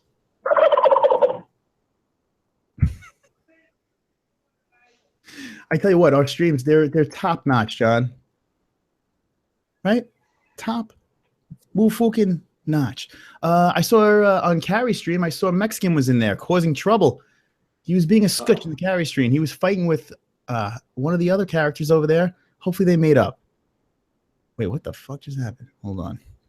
There it is. All right, I'm going to present this to everybody. Check this out, guys. That's you. Look at you guys. You're so sexy in that chat. Let's see. We're going to look here before I go to the pound for pound. Here, J Pro J. Now you guys can see yourselves. There you go. You're famous. All right. Okay, so we're talking about Beta right now. I'm going to keep that going. We miss John so much. Better to hear someone that knows UFC. Ghost Ghosterson. Look at that. Ghost Ghosterson loves you, and Ghost Ghosterson says, Kidding. shut your fucking mouth. You'll do nothing. You'll do fucking nothing. Not one of you will do nothing. That's Dan the Man. Tiger Leg, happy Thanksgiving and wonderful, wonderful. There you go, Turkey. That's right. Alrighty. Wonderful. Do you know when Connor's going to fight next? We're thinking summertime, John, right? Summertime. He stays in shape July, if I'm assuming, but I guess August would be more realistic if you're looking at it. Okay, the chat room has just got beautiful with Marilyn. Marilyn's here. I agree with you on Bader. You look kind of like a wuss with Rumble. Yeah, Rumble did some damage. Thank you for joining us, Marilyn. All right, J Pro J says light heavyweight is one of the least competitive weight classes, and let's check it out. Let's check it out because J Pro J is correct. I concur. Here we go. Pink, like that. Present to everybody. Here we go. All right, women. Here we go. Light heavies. All right, guys. Here we go. Anthony Johnson, Gustafson, Teixeira, Ryan Bader. There he is. He's right there. You can take Teixeira out of the picture. He's still looking for his tooth. Gustafson, I don't know what his deal is. He got hurt, didn't he? That's why he didn't fight that last fight. Anthony Johnson, awesome. Cormier, awesome. You know, who was I talking? I think I was talking to Mike about this before. Hopefully he jumps in on this chat. Daniel Cormier, I mean, I don't get why people question Cormier. The guy is fucking good. And he went 5 rounds with John Jones, who is a freaking, could possibly be pound for pound the best fighter ever in the UFC. Daniel Cormier, he needs a little more respect, and he's not young. Guy's a good freaking fighter. Him and Rumble are formidable competitors up top here. Gustafsson, man, I don't know what his deal is. He's been so-so. His last fight, he did pretty good. He was on the ground, showing his ground skills. Glover has the hands, getting a little old, and Ryan Bader's here. He's right in the mix. Interesting. Cormier Johnson fights. Let's play out the things here. Cormier Johnson fights. Let's just say for shits and giggles, Cormier wins. Who gets the next shot, John? That's exactly what I was saying. It's got to be Bader. I mean, who else is in there that you would say, oh, he deserves a title shot right away? Because Crew hasn't looked great. Yeah, Bader's been been pretty consistent. Gustafsson, you never know with this guy if he's going to be healthy. Glover's still looking for his face. I say give Bader the shot. I know he's jumping a couple of guys. Give Bader that shot, and then have Gus versus Glover. See if they could battle it out over there. Now we flip it. Okay, let's flip it. Let's say Anthony Johnson wins, which is very possible. Let's say Anthony Johnson, Cormier go 5 rounds, and Johnson wins. Rumble wins, takes that belt away, beats up Cormier for 5 rounds. Now what happens? Cormier retires. I think so. So you think with a loss, Cormier is just going to be like, peace out? It's possible. I think the only Cormier's got left to prove is he's going to keep defending his belt, and as long as John Jones doesn't fight, he's not going to stick around too much longer. When he loses the belt, I think Cormier's done. I think he'll keep fighting until he loses it, but yeah, I think after he loses, it's very possible. He's not getting any younger. God knows when John Jones is coming back, and let's be honest, he's just staying around to get that rematch because I think he wants to get that back, just get one more chance. But if he can't get his head together, Cormier's getting older. I wonder how much. If he gets pummeled, it's a good chance that he might go away. And then now that division gets even lighter. Yeah. It's interesting. This is very interesting. I think Ryan Bader's right there. It would be crazy. Now, what is Bader's worth right now? Because say Bader gets a better deal from Bellator and leaves, this division looks like complete shit. Man. That hurt me. Yeah, they kind of need Bader here. I think Bader... I didn't get to hear Bader's post-fight interview. Did he call out anybody? I don't think he did, correct? I don't know. No, he didn't. So, I mean, why not make a push? Why not say, listen, give me this freaking belt. I want this belt. You know, your contract's up. Why not say something? Oh, man, that's an interesting thing there. But this division sucks. Let's be honest. I think they asked him in an interview after why he didn't call anybody out, and he said he wanted to see what happened with the contract. So I guess he's going to see if the UFC is going to make him an offer. Man, I'm super pumped about Cormier Johnson too. I really, really want to see that. Other than that, I could give 2 shits about this division. It needs John Jones back in the worst way. But when John Jones comes back, he's just going to beat the shit out of everyone here. No one has a chance against John Jones here. Let's be honest. Cormier is the only one. Rumble maybe could give him a run, sure. Top 2, and then that's it. Now, here's a question, John. Chris Weidman, okay? Ariel Helwani brought this up. I will give him credit for this. Chris Weidman, he's saying, hey, Fook, middleweight, why not go to light heavyweight? Why not go up? You're a big boy for your division. Go up and fight in this weight class. You're going to get a title shot pretty soon if you make this jump. He said that you have a quicker chance to get to the belt in light heavyweight than you do at middleweight. Now, right? Now he does, yeah. He's going to be, if he stays at middleweight, it's going to take him a long time to get that belt. Yeah, so maybe that is the way to go. I kind of like that. When we met Chris Weidman, he was a big dude, man, and he cuts a lot of weight to get to that middleweight. So maybe, you know, he keeps a little of those pounds on, goes to light heavy. You never know. With his wrestling, it might be kind of fun watching him throw around Cormier, both going at it, two guys that like to play on the ground. That might be interesting. Fights Anthony Johnson, lights out Chris Weidman.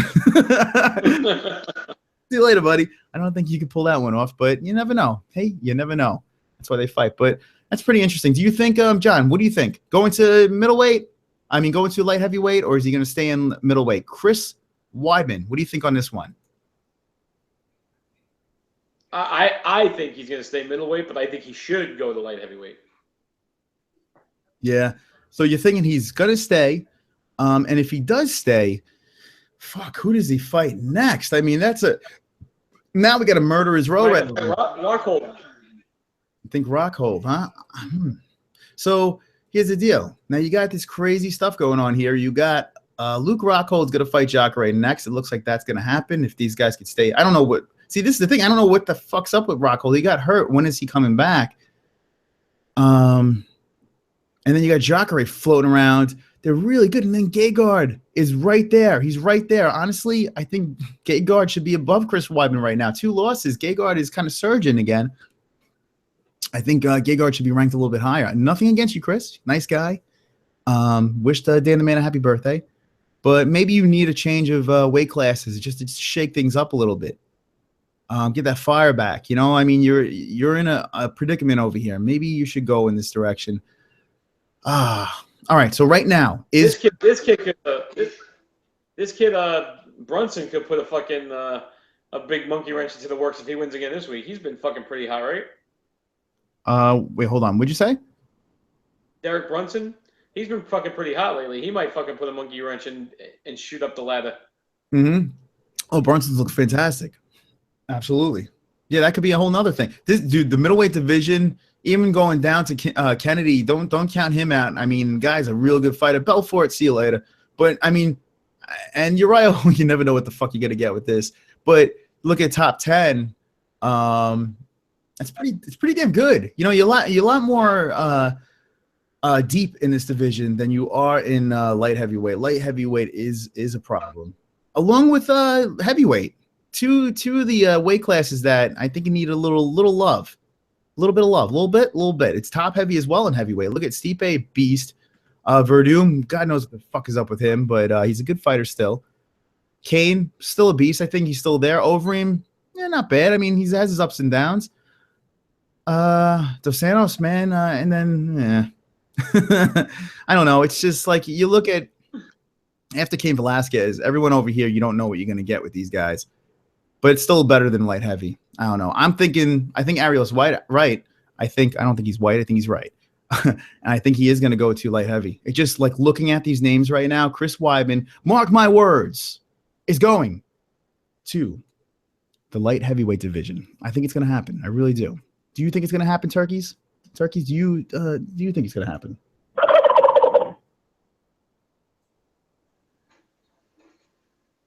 Number one win title in 2 different divisions. Some guys do that. Yeah, that would be kind of cool. It would throw a whole thing, you know, a new spin onto the light heavyweight. I think the light heavyweight would be good for him, and it would get Weidman back into that title contention again. Okay, so Manuel versus Beta says J Protege. What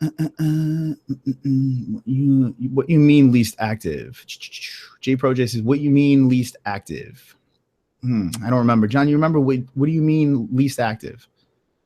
You talking about Gustafson? I'm trying to remember. I don't remember. Okay, Tim F says, feel bad for Weidman, but he's still my boy. Tim F is still Team Weidman.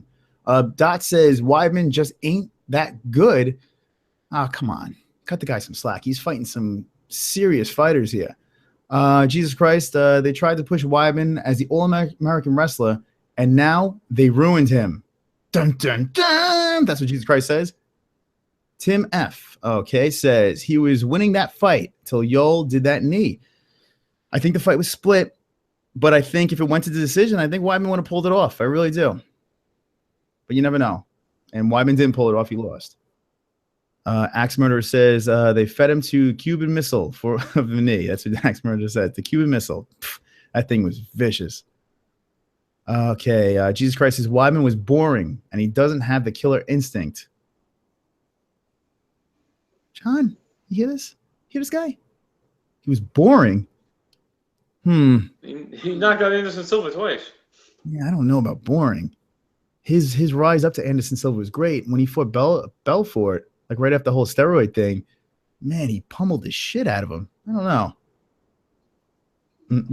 know. I show sorry, Chris. This is okay. He lost the second round. Romero lost the first. I concur. Dean says Connor will go to light heavyweight and will save the division.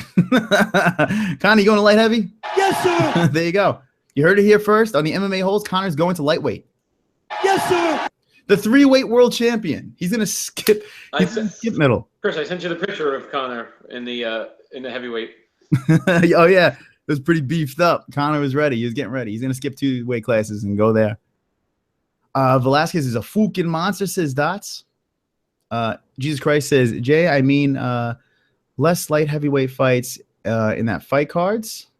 Okay, that's from Jesus Christ. J Pro J. Ooh, I agree with. That's what J Pro J says. Ray the Axe Murder. No way. It was a round each. That's what Ray says. Then he got gay, Jesus. What the fuck? That's what Axe Murder says. Light heavyweight, probably the least amount of fighters in the roster.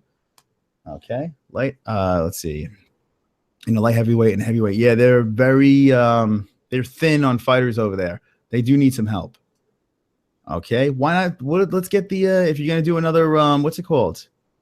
Ultimate Fighter. Let's get some freaking light heavyweight guys. Let's get some heavyweight guys. Let's start scouting these guys. I noticed in what's it called, when Dana White was going to the Finding the Fighter, what is that show called with Matt Sarah? Looking for a fighter. I know he was looking for light heavies and heavyweight guys, and apparently he's not finding these guys. They're slim pickings. It's weird. I wonder why. Because everybody wants to be helping us now. It's a little odd. Okay. Wait. What's that, Johnny? Too many vegans out there, they can't gain weight. All right. So Marilyn says he probably will. Most go up in weight as they get older. LOL. Weidman is big for his division. I think he would go be good at 205. That's what Marilyn says. He would be good at 205. He is. He's a lot bigger than I thought he would be. He's a big boy, Weidman, and maybe he cuts a lot of weight. Maybe he gets a little more strength back by not cutting all that weight. A little healthier, and I think, if I'm not mistaken, I think he used to wrestle a weight up. I think he used to wrestle at light heavy. John, do you know that? I'm not sure I know he wrestled, but I don't remember what the weight class was. But it would make sense. I don't think they cut as much weight when you're doing that kind of, I think they stick closer to their weight. I'm just trying to see if I can find it over here. Okay, I'm curious. Chris Weidman, Wikipedia. Wiki. We're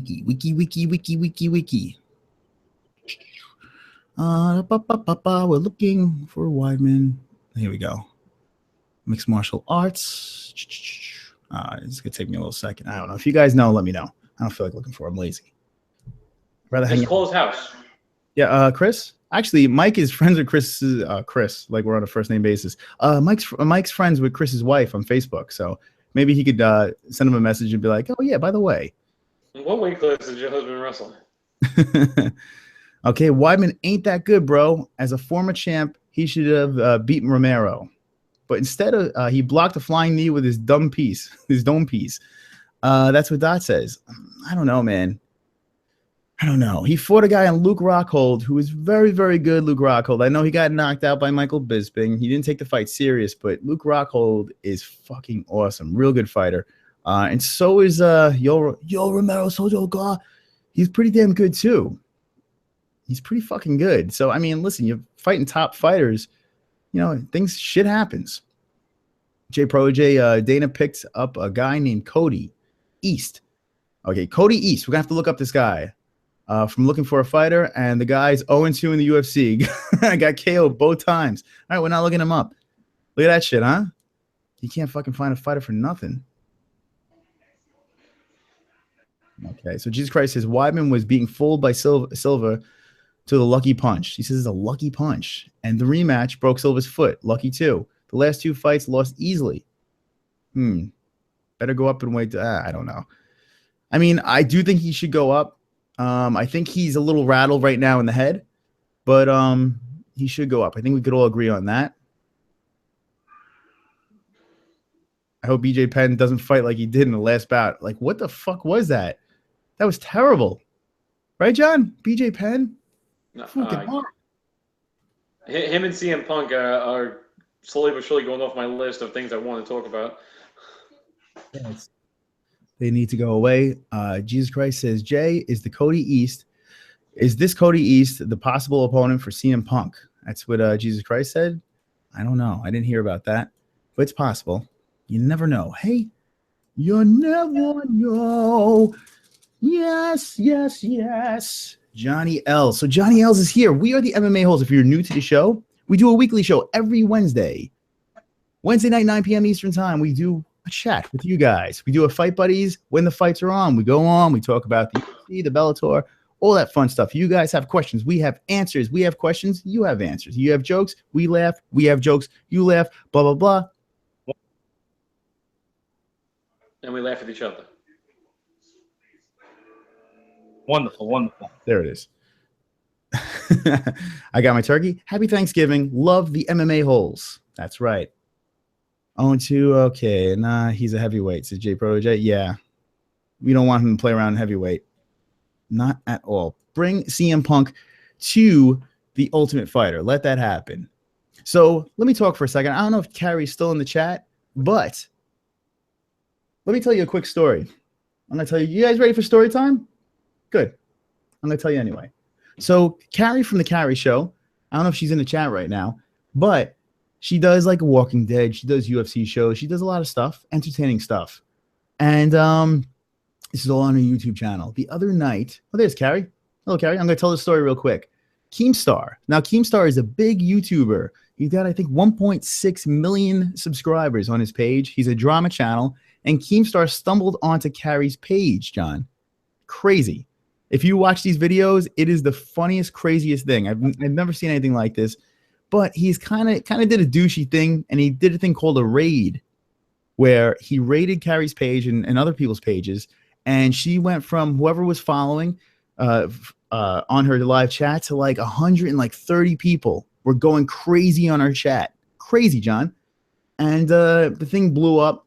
He came on her show. Keemstar came on her show and tried to do a little I don't know, drama thing going on between another YouTuber, and it was bonkers. If you guys get a chance, check it out on YouTube. I don't know, man. That was nuts. Absolutely nuts. Carrie she was a celebrity for a night for sure with this Keemstar thing. But you know, watching this thing back, what he does is kind of effed up, man. It really is. So basically what he does is he does a gaming channel, and he has all his subscribers and followers watching him. And he goes, all right, let's raid. And he looks at the Hangouts. And if people have the Google Hangouts link in there, he goes in there and just bombards the Hangouts. Fucked up. It's fucked up. Dude, it's fucked up, man. It's really, really fucked up.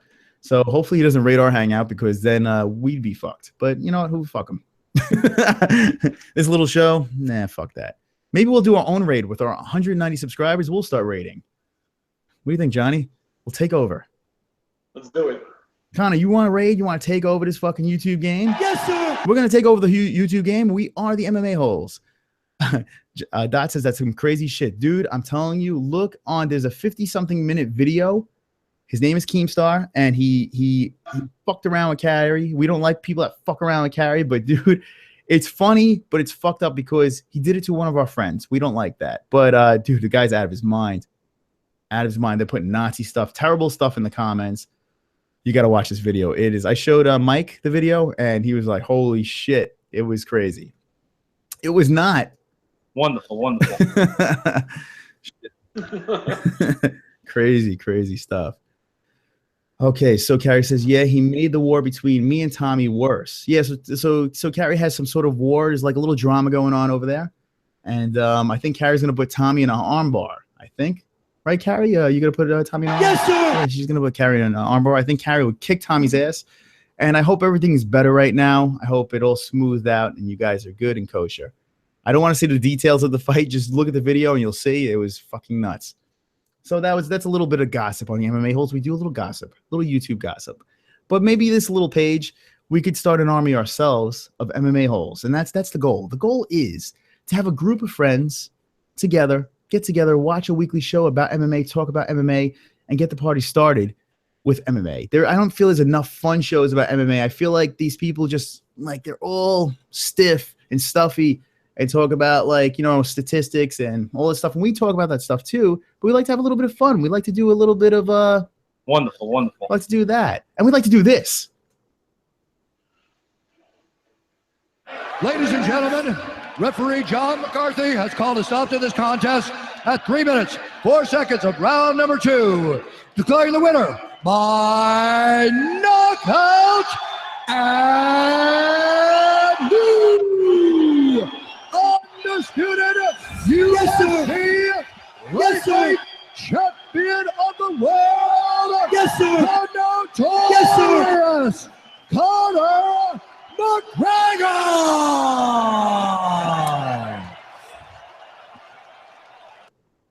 That's Conor McGregor. 2 belts. 2 belts. He's 2 belts and he's got 2 turkeys. He's got 1 turkey here and 1 turkey there. He's the 2 turkey, 2 belt champ. How about Conor McGregor? Huh? John, I didn't even get to talk to you about that. Conor fucking McGregor. We didn't get to talk live with the MMA-holes. I mean, seriously. 2 freaking belts. 2 belts. I was amazed at how much he dominated that fight. Like, I thought Alvarez would give him a fight, even if he won, he'd give him a fight, but it was almost pathetic. Man, he rolled him over. He made him look silly in the first round, and then in the second round, he put him away.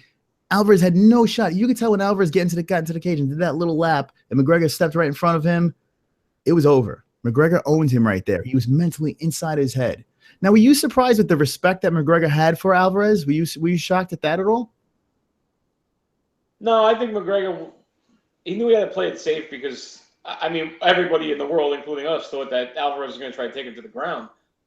I didn't think for a second he was going to try to sit there and bang on him. But like I told you, the night before at the weigh-ins, when McGregor and him like faced off and Bisping's like, oh, I think Alvarez is in McGregor's head, I'm like, Alvarez couldn't even talk. He was just like, I'm going to beat him, and walked away. Like, you could tell Alvarez's head was done from the weigh-ins on.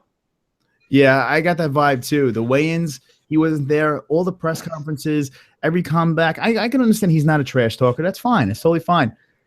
But that whole thing that he wasn't scared at all, his heart usually beats out of his chest, and it wasn't. Everything that he was saying, I didn't buy any of that shit. It just didn't make. It didn't buy it. I didn't buy it.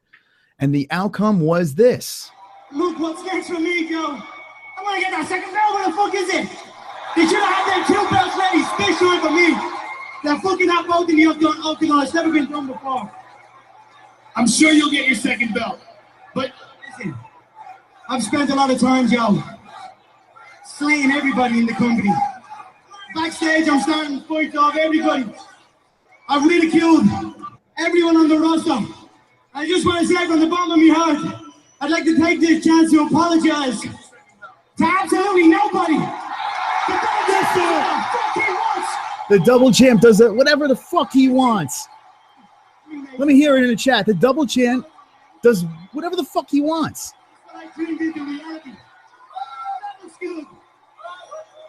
God bless. Conor McGregor, congratulations.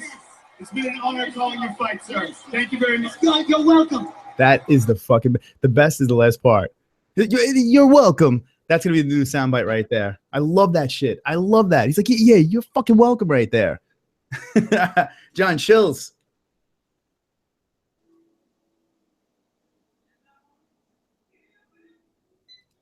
It froze for a second. I didn't hear what you said. I said, John, I got chills. I got chills. Chills. I couldn't believe that fight. Like, the whole fight, I'm sitting there, I'm like, Alvarez is done. Like, he's not doing nothing. He was just getting his head punched in. I really thought it was going to be a closer fight. I did pick McGregor in that fight, but I definitely thought it was going to be closer. Alvarez is a really good fighter. But man, that shit was not close. Not close at all. Jesus Christ says the double champ does whatever the fuck he wants. And that's correct, right, Conor? Yes, sir. Conor agrees. All right, 2 belts. That's right. For the time being, says Jesus Christ. Alvarez went back to his childhood after first crunchy punch he took. He's like, well, that's what he said. All right, Absolute MMA is back. J Protege says Benson 235. Yeah, I said it. Hold on. 2, 3, and 5. No. John, you didn't see the Bellator fight, did you? Which one? Henderson versus Chandler. Oh no, I saw most of the fight. I think Chandler won though. Yeah, I don't know about 2, 3, and 5. I give what's it called? He goes, yes. I don't know, Jay. I don't know. If you want to combat this, we might have to throw a link to you and get you on the Hangouts, and you need to state your opinions on this one. I don't see it. Chandler was manhandling him. I mean, I got to give it to Benson Henderson. The dude was relentless, man. Just when you thought he was out, he kept on slipping out and reversing things, and his hair was flopping all over the place doing that fucking Benson Henderson shit that he does. I really do feel that Chandler won that. I think a judge gave it to to Henderson. It was a split decision, if I'm not mistaken. But yeah, I don't know about that one. Chandler completely controlled that fight. And then another thing too is Chandler apologized. And then the best part is after the fight, he's like, fuck this. I don't apologize. He took it completely back. He shouldn't apologize. Between the two fighters, it was a great fight. It was a good battle between two fighters. Is the best fight I ever saw? No, it's not the best fight I've ever seen, but it was a good battle. It was. I enjoyed it. I did. All right, Conor easily retire on 44 mil. That's what Absolute says. Big Dot says, should Conor be able to own stock in the UFC? I say no. I say pay the man, but no, I don't see that happening. John, what do you think? Nah, I don't believe in anybody owning a stake in something they're involved in, because then it gets to the integrity of gambling and all that stuff. This is the reason they don't allow it in any other sports. Yeah, we're on the same page. It's a slippery slope. Okay. So Marilyn's back. Marilyn says, yeah, I knew Alvarez was done from the beginning of the matchup. ! Conor's mind game is on point, and in MMA, mind is everything. Love McGregor. That's for you, Marilyn. Yeah, I agree with you. You pay the guy. That's it. Yeah, that's. I mean, you give the guy a little something, you know. You can't give him a part of the company. I just don't see that happening. But we love McGregor too. Well, not everybody, but these MMA holes do. And Conor, do you love Marilyn? Yes, sir. See, Conor loves you. Here we go. Absolute says, but I would just make over 100 mil, then retire. And J Proj says, yes. Absolute. I saw in your channel a Chrono Trigger video, one of my favorites. I think you said that before. I think we saw that before. All right. 2, 3, 5. 3 was close. I have to think back at that. You know, if Bellator showed the breakups on their website, the website blows. You go to UFC, you can see the live stats, the unofficial stats, but at least you can kind of break down the fight. Bellator fucking sucks. Bellator, their website is bleh, bleh. Let's give you a thumbs up or thumbs down for every round. All righty. What's that? They give you a thumbs up and a thumbs down for every round. Bellator's website is so tough. It's cringeworthy. Someone's nosy, says Absolute. And Dots is with Jay. 2, 3, and 5. He agrees. He concurs. Alvarez wasn't good enough, says Ray the Axe Murder. No, he wasn't. Right? Because Conor McGregor was like, Who the fuck is that guy? Round 3 was the determining round, but Benson took it. Come on, Jay. Stop smoking that funny stuff. Eddie Alvarez was just Eddie average. It was supposed to, yeah. The Eddie average. That's what Absolute MMA says. And then Marilyn has a smushy smiley face with a thumbs up. That's what Marilyn says. And we give you a thumbs up right back. Your thumbs up is wonderful. Yeah, that's right. Bro, in the third, Benson was winning in the standing, and Chandler took him down and landed 2 elbows. You know, Jay, I'm gonna have to watch this fight again now. Now you're gonna make me sit through this fucking fight again. Maybe I'll watch it with Johnny, John. Maybe we'll watch it together. We'll give each other hand jobs. What do you think? We can watch the Woodley Wonderboy fight, because I certainly didn't see Wonderboy do enough to win the belt, even though it was a good fight. But you guys saw it a little differently than we did. Yeah, I don't know, man. When you watch a fight live, sometimes you see things different. When I watched McGregor Diaz 1, no, I'm sorry, I'm talking about 2. 1, we were there. I was crying. I was sad. I was crying. John had to drag me out of the arena. Yeah, I had to carry you to the vodka. Yeah, the carry me to the Magnum vodka, And then I was fine, but I was pretty upset. I was pretty broken up. But the second McGregor Diaz 2, watching that live, I thought Diaz had it. I really thought he had that fight. Then watching it a second day, sat there, had a little peanut butter and jelly, put it in my mouth, and watched the fight. And I watched it multiple times after that, and I do see how they scored it. I agree with how they scored it, and I think McGregor won by split decision. Still a close fight, but I think it did go the other way. I think McGregor was the more active fighter, and I do feel he won that fight. So it's true. Sometimes you watch a fight one time, you watch it again. Wonderboy Woodley, that's another one. Wonderboy Woodley. When I first watched the fight, I loved it. Watching it again, I was kind of, I mean, I hate to say I was bored by a fight, but it didn't do it for me the next time around. And I saw things a little bit differently the next time around. But that's that. Johnny, do you have the chat access available to you right now?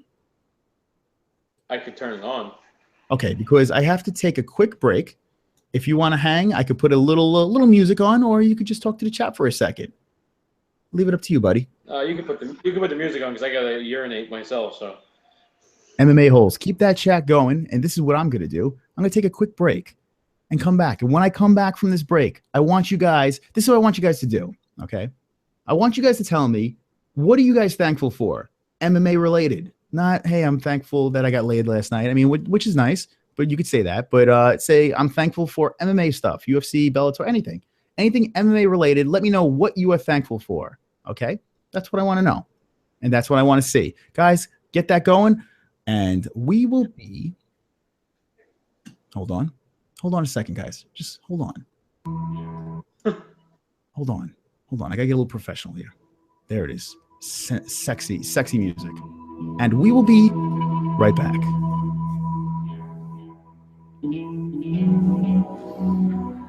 Oh. Wonderful, wonderful.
Sexy.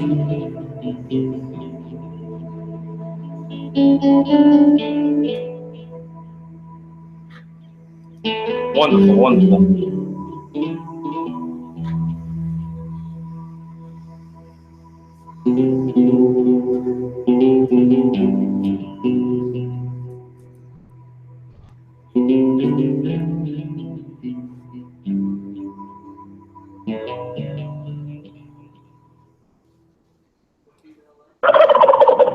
Okay, guys, I'm back.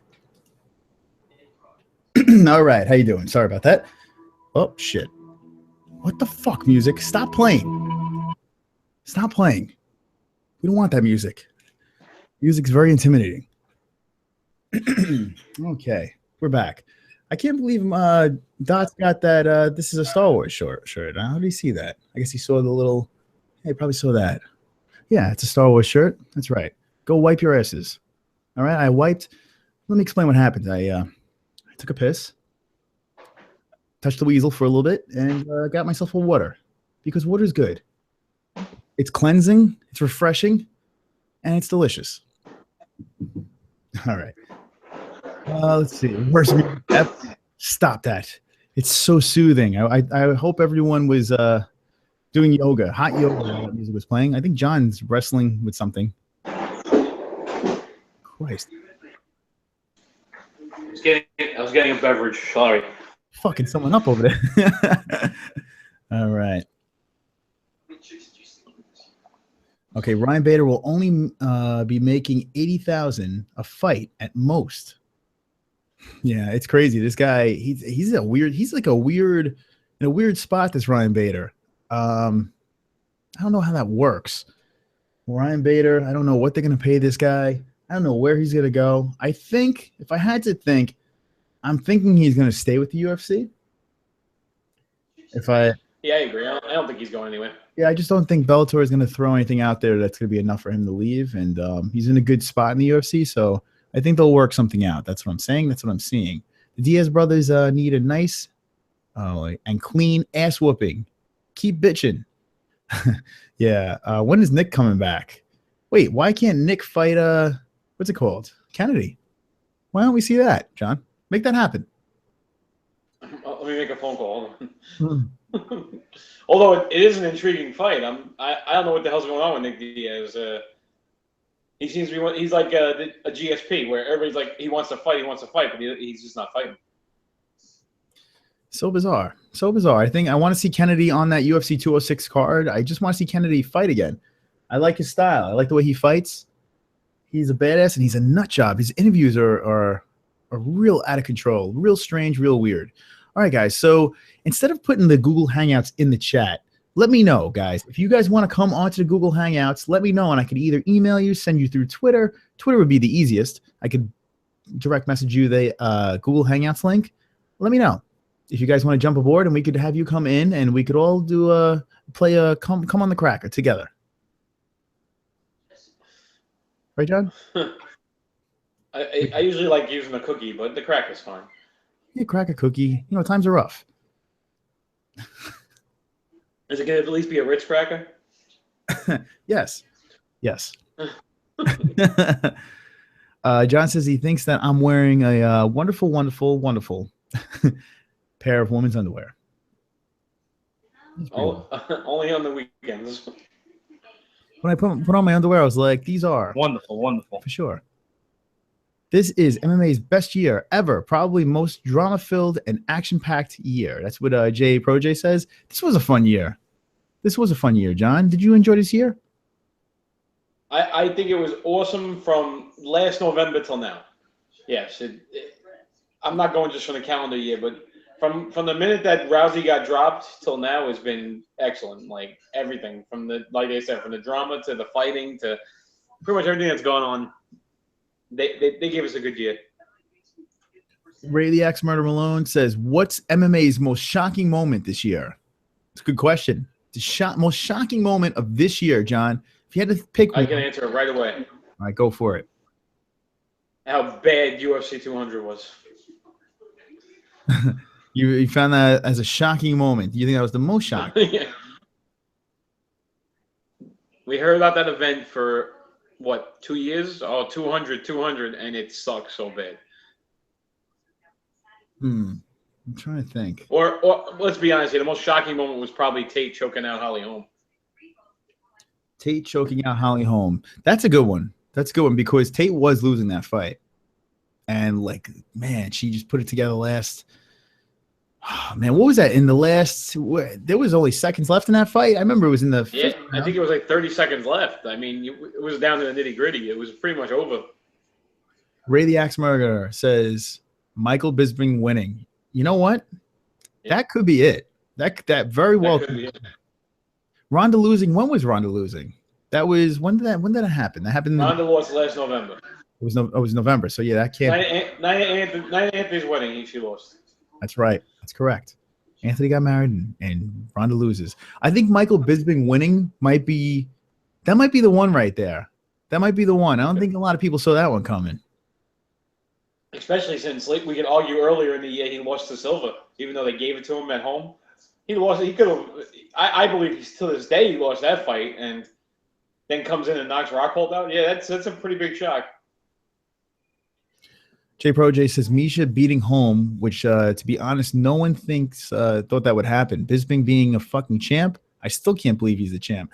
I think the Bisping being the champ, yeah, when you really think about it, where Bisping was, no one thought champ. No one could say Michael Bisping was going to be champ. Was he? He was he was a Ryan Bader. That's what he was. But the difference is he had shots. He had his chances, and he blew all of his chances. And then he got lucky. Last minute came in. You know, what do you think? Who has the advantage? The fighter that comes in last minute off a short camp, or the fighter that takes the guy that has short rest? I'm starting to think the guy that comes in with nothing to lose on short notice might be the guy that has the advantage in these fights. It seems like it's looking that way. Look at Diaz, Bisping. I mean, even Anderson Silva. I mean, listen, Cormier threw him around, but I think if it was a full camp for both of them, I think Cormier would have destroyed him, to be honest. What do you think? Do you think that the person that comes in on short rest to fill in on a fight has the advantage? And don't forget Chad Mendes with McGregor. I mean, he arguably could have beaten McGregor that night. Give Chad Mendes a full camp. Give Conor McGregor a full camp, training for each other. Chad Mendes, sorry, Chad, you got no shot. You got no shot. So you got to think, Nate Diaz, look at this guy. You know, I mean, he has a full camp, and now they're going 5 rounds with each other. So it's interesting. I guess if you stay in shape, which they should because they're fucking fighters, yeah, I guess you got to go with the guy who's not being prepared for it. So you go a whole camp preparing for Nate Diaz or Chad Mendes or fucking, you know, whoever, you know, and then you face a guy like Michael Bisping if you're Rockhold. Yeah. I'm thinking the advantage goes to the guy with just coming out of nowhere, nothing to lose, you know, everything to gain. I'm thinking that's the person that has the advantage. You could say the whole cardio thing, who knows? But the other guy is not training, or girl is not been training for someone else the whole time. It's got to mentally fuck him up. All right, Michael Bisping winning. Let's go through this here. Bisping champ. Jesus Christ says Conor losing is the most shocking. I don't think that's super shocking, but it just the way the cards lined up for that. I mean, it sucked. For me, it sucked. And every other Conor fan. But I don't know if it was. Yeah, I guess it was kind of shocking. You could say that. All right. I wasn't so shocked about that because I never believed in McGregor fighting at that weight. It might have shocked me a little more if they fought at 155 and he lost. But I think at 170, McGregor got no business fighting at that weight. All right. So Chris Weidman should pick on welterweights. I think Woodley would put Weidman away standing. Chris Weidman has an average striking. That's what MMA says. Chris Weidman has no shot at getting to welterweight. That's just not going to happen. I mean, watching him roll with Wonder Boy, he's a lot bigger than those guys. That would never happen. Here we go. Ray the Axe Murderer says, short notice if in shape, but the other fighter's game plan is stuck in his head and can end up all over the place. Yeah, that's what we were saying too. We agree with that one. Both guys are disadvantaged, says Jay Protege. Yeah, clearly both guys are at a disadvantage. I'm curious who has the edge. Does the guy that has nothing to lose coming in on short notice? Or, you know, I mean, like the more I'm thinking about it, how these fights have been turning out, it seems like the guy with the short rest. Well, I mean, I guess you could make a case either way. We want to know. Let us know. All right. Well, yeah, look at another way. The mental aspect. You're mentally preparing yourself for a guy, and the other guy isn't preparing for anything. So he's like, I just, like you said, I got nothing to lose. I'm just gonna go in there and fight. And it seems to work out better for them. Marilyn says, in some way, yes, because I think it's less mental strain preparing 6 weeks or more. Okay, so Marilyn's on board with the MMA holes. Absolute MMA says think. Jesus Christ, or most shocking moments of the year. CM Punk losing. Who has seen that coming? Hey. Jesus Christ, I think. Oh, I did. I mean, shocker. Wonderful. Shocker. Kidding. All right. Everybody calm out. By the way, the ghost is sleeping. All righty. That's a good I'm one. gonna be sleeping real soon too. So. All right. Kane in the Undertaker's. Anthony Absolute wants to see Kane and the Undertaker. Okay. Jones testing positive. I don't think that's a shocker. And there's the smiley face. Was shocking. Very shocking. Positive. I don't know. I mean, it was shocking for timing. The timing was shocking.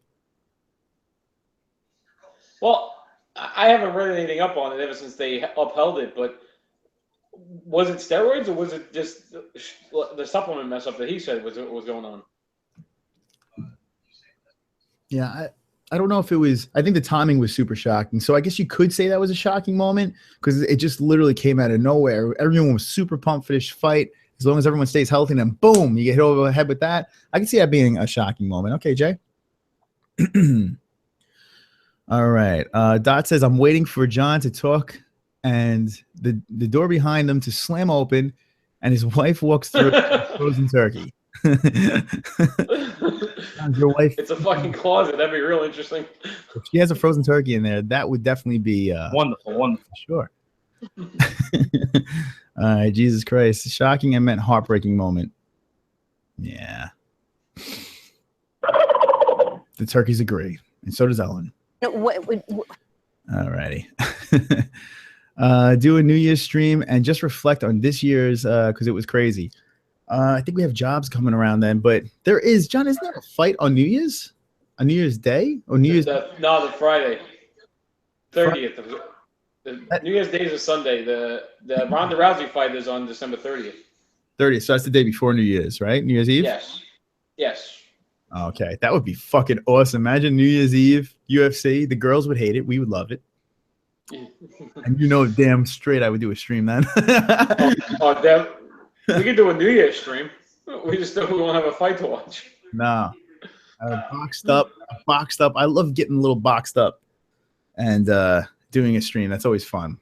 My father yells at me, but I always have a good time having a little scotch. No scotch today. Coffee and water.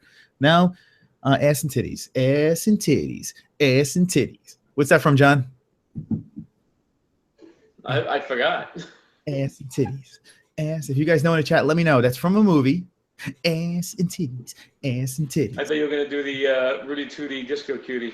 No, that's from a movie. It's all right. I'll give you a hint. It's from a movie, and it's the sequel. It's from a sequel to a movie. John, let's see. We'll talk a little movies real quick. It's from. I know we've joked around about this before. I'm just totally fucking forgetting what it is. All right. If you guys know in the chat, let me know. I want to know in the live chat. If you guys watch movies, it's from a comedy. It's a sequel, and it's ass and titties. Ass and titties. What the fuck? Let me know, John. Let's see if they know. And if you, I hope they figure it out. If you get it right, John's gonna take that closet door and he's gonna smack it over his head. If I open the closet door, I'll know what's behind. His wife's gonna come out and say, Wonderful. Alrighty. Okay, let's go back to the chat. Okay, do you stream? Okay, it was an estrogen blocker says Big Dots, but doesn't that usually mean you're on steroids? You should know, Dots. The estrogen block usually is something they use to block the steroids. Yes. Right. Big Dots. Who just got caught? Who got caught with that recently? I think Big Dots just got caught. I think a baseball player. Oh, for the estrogen blocker? Yeah, there was a baseball player that got caught with that. Good question. Shocker, right? Baseball player getting caught for it. Oh my God. All right. So J Pro J says this year was crazy. Ronda losing, Conor taking over, Jones suspended. The crazy fights that happened. It would be fun to do a show just based on, maybe we'll do that.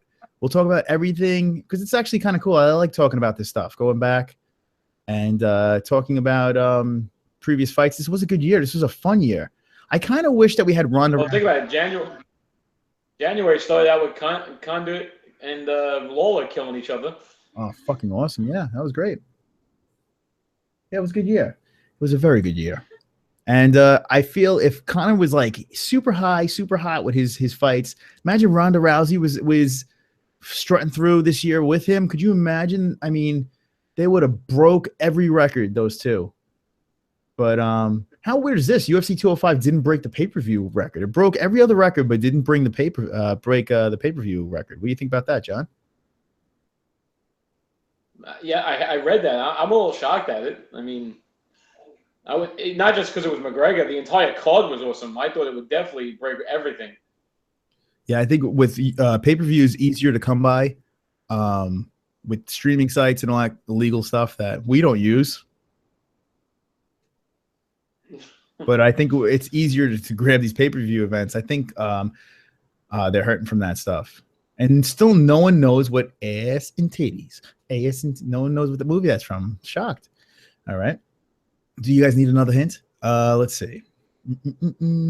Okay. Bellator became huge this year. UFC 205, 202, crazy stack cards. Bellator, I got to say, what they're doing now is light years better. Now we're starting to see this Scott Coker.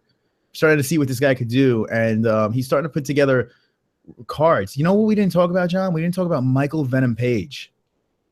Fucking Michael Venom Page. Now, John, he's the guy that did the knee to the skull, cracked Cyborg's ex-husband or boyfriend, whoever the fuck he was, cracked him in the skull with his knee, went to the hospital and had a mush face. Then he fought this weekend, co-main event, and dude, I'm telling you, if you want to freaking blow your brains out, watch this fight. Terrible. Well, it was bad. It was bad. I'm telling you right now, the fight was definitely not Wonderful, wonderful. It wasn't. It wasn't at all. The fight was complete dog shit. Bad. He was dancing around, literally dancing around, doing his little thing. And I really felt that freaking he lost. I thought he lost the fight, but they gave it to him in a decision. And it wasn't. It sucks because this Michael Venom Page he's like one of the kids that Bellator is really pushing, and it was a painful fight to watch. I'm hoping that his next fight will be a little bit more exciting. Maybe give him a more well-known fighter to fight, someone that really could push him. But yeah, the dancing around for 3 rounds was unwatchable. John, it was painful to watch. And Venom is he one of the Fab Five they talk about all the time? He's fantastic, real good fighter. But after watching Saturday, dude, he's a tough watch. All right. Let's see. Fucking Brock Lesnar even came back. Man, 2016 was MMA's best year. J says best year. I got to say, it was a pretty fucking good year. It really was. I mean, like John said, UFC 200 that kind of sucked. I know Brock came back for that and stuff like that, but UFC 200 was a rough one. We were excited and we were let down. That's what I feel with that one. But you got to say the rest of the year, they pretty much held strong. Almost every pay-per-view other than that one was solid. Yeah, the pay-per-views that you didn't think were going to be good wound up being good. Fight nights were really good. It was well put together, for sure. You know why? I can tell you right now. No fucking Mighty Mouse. Keep Mighty Mouse away, right? Well, hopefully someone out of the Ultimate Fighter could give him a good run. All right. Another shocking moment for the MMA world is Kimbo Slice passing away. That was kind of, well, after watching that fight, it wasn't shocking, but you never want to see anyone die. I'm surprised they both didn't die. Actually, a lot of guys died this year, right? Kimbo. What was the other dude that died not too long ago? Saman, Josh. Saman. Yeah. Yeah, that was a sad story. Yes. That was a fucked up story. And it was someone else. Someone else passed. Well, you got the kid from Ireland earlier in the year. Oh, Dada 5000. Dada 5000, whatever the fuck his name. He passed as well. Did he die? No, he should. No. He looked dead in the fight. But... I think he died that night. No. All right. In Bellator says Kimbo Slice son suffers his first loss. All right. That's from Absolute MMA. John hold on. Jones doing, I thought you said John. Well, John, I guess. Jones doing roids is probably for recovery and healing purposes because he ain't that big. He was big for a little while. before the Cormier fight, he got pretty jacked up. Now he doesn't. It's funny.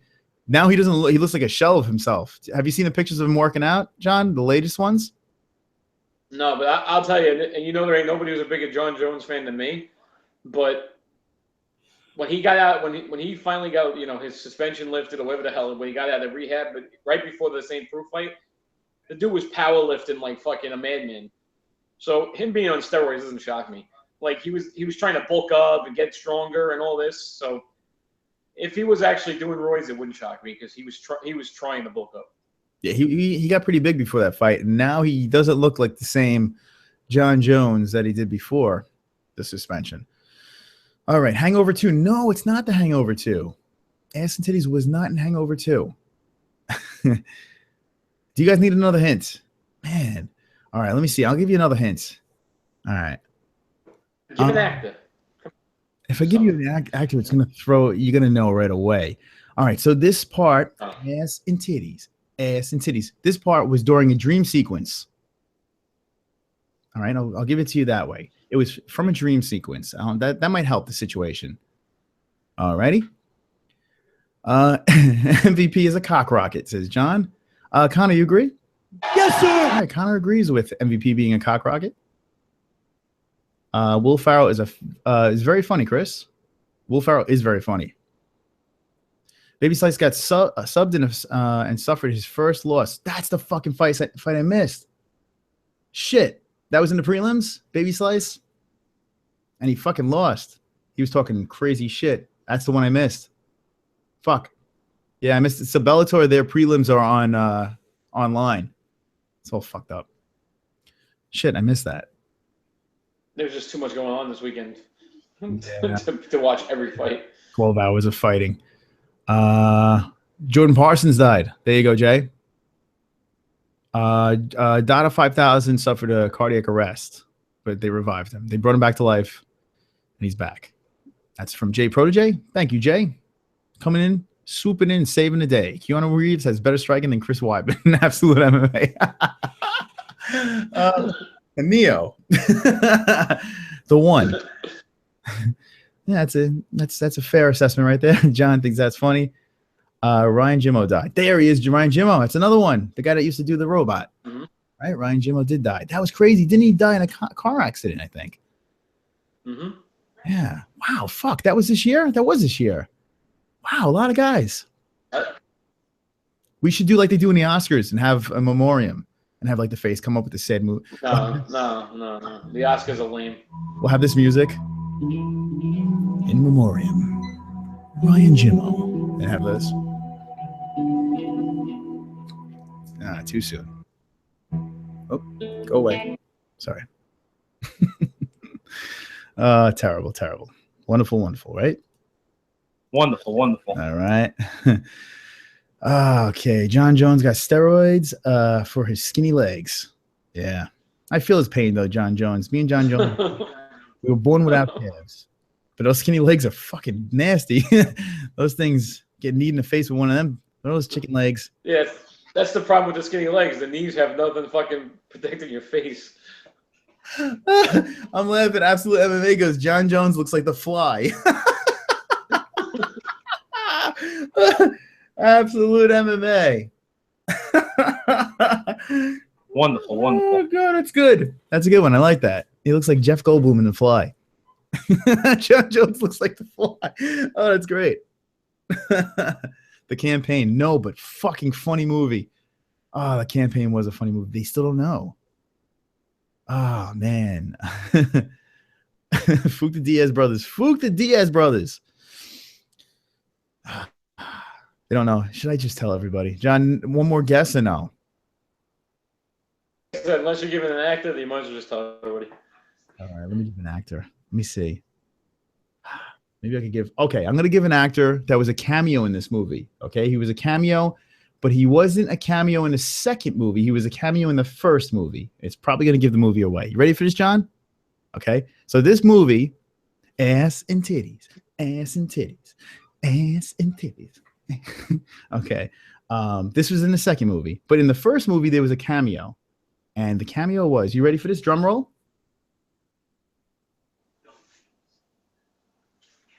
John, I need a drum roll. I'm not good with the drums. Yeah.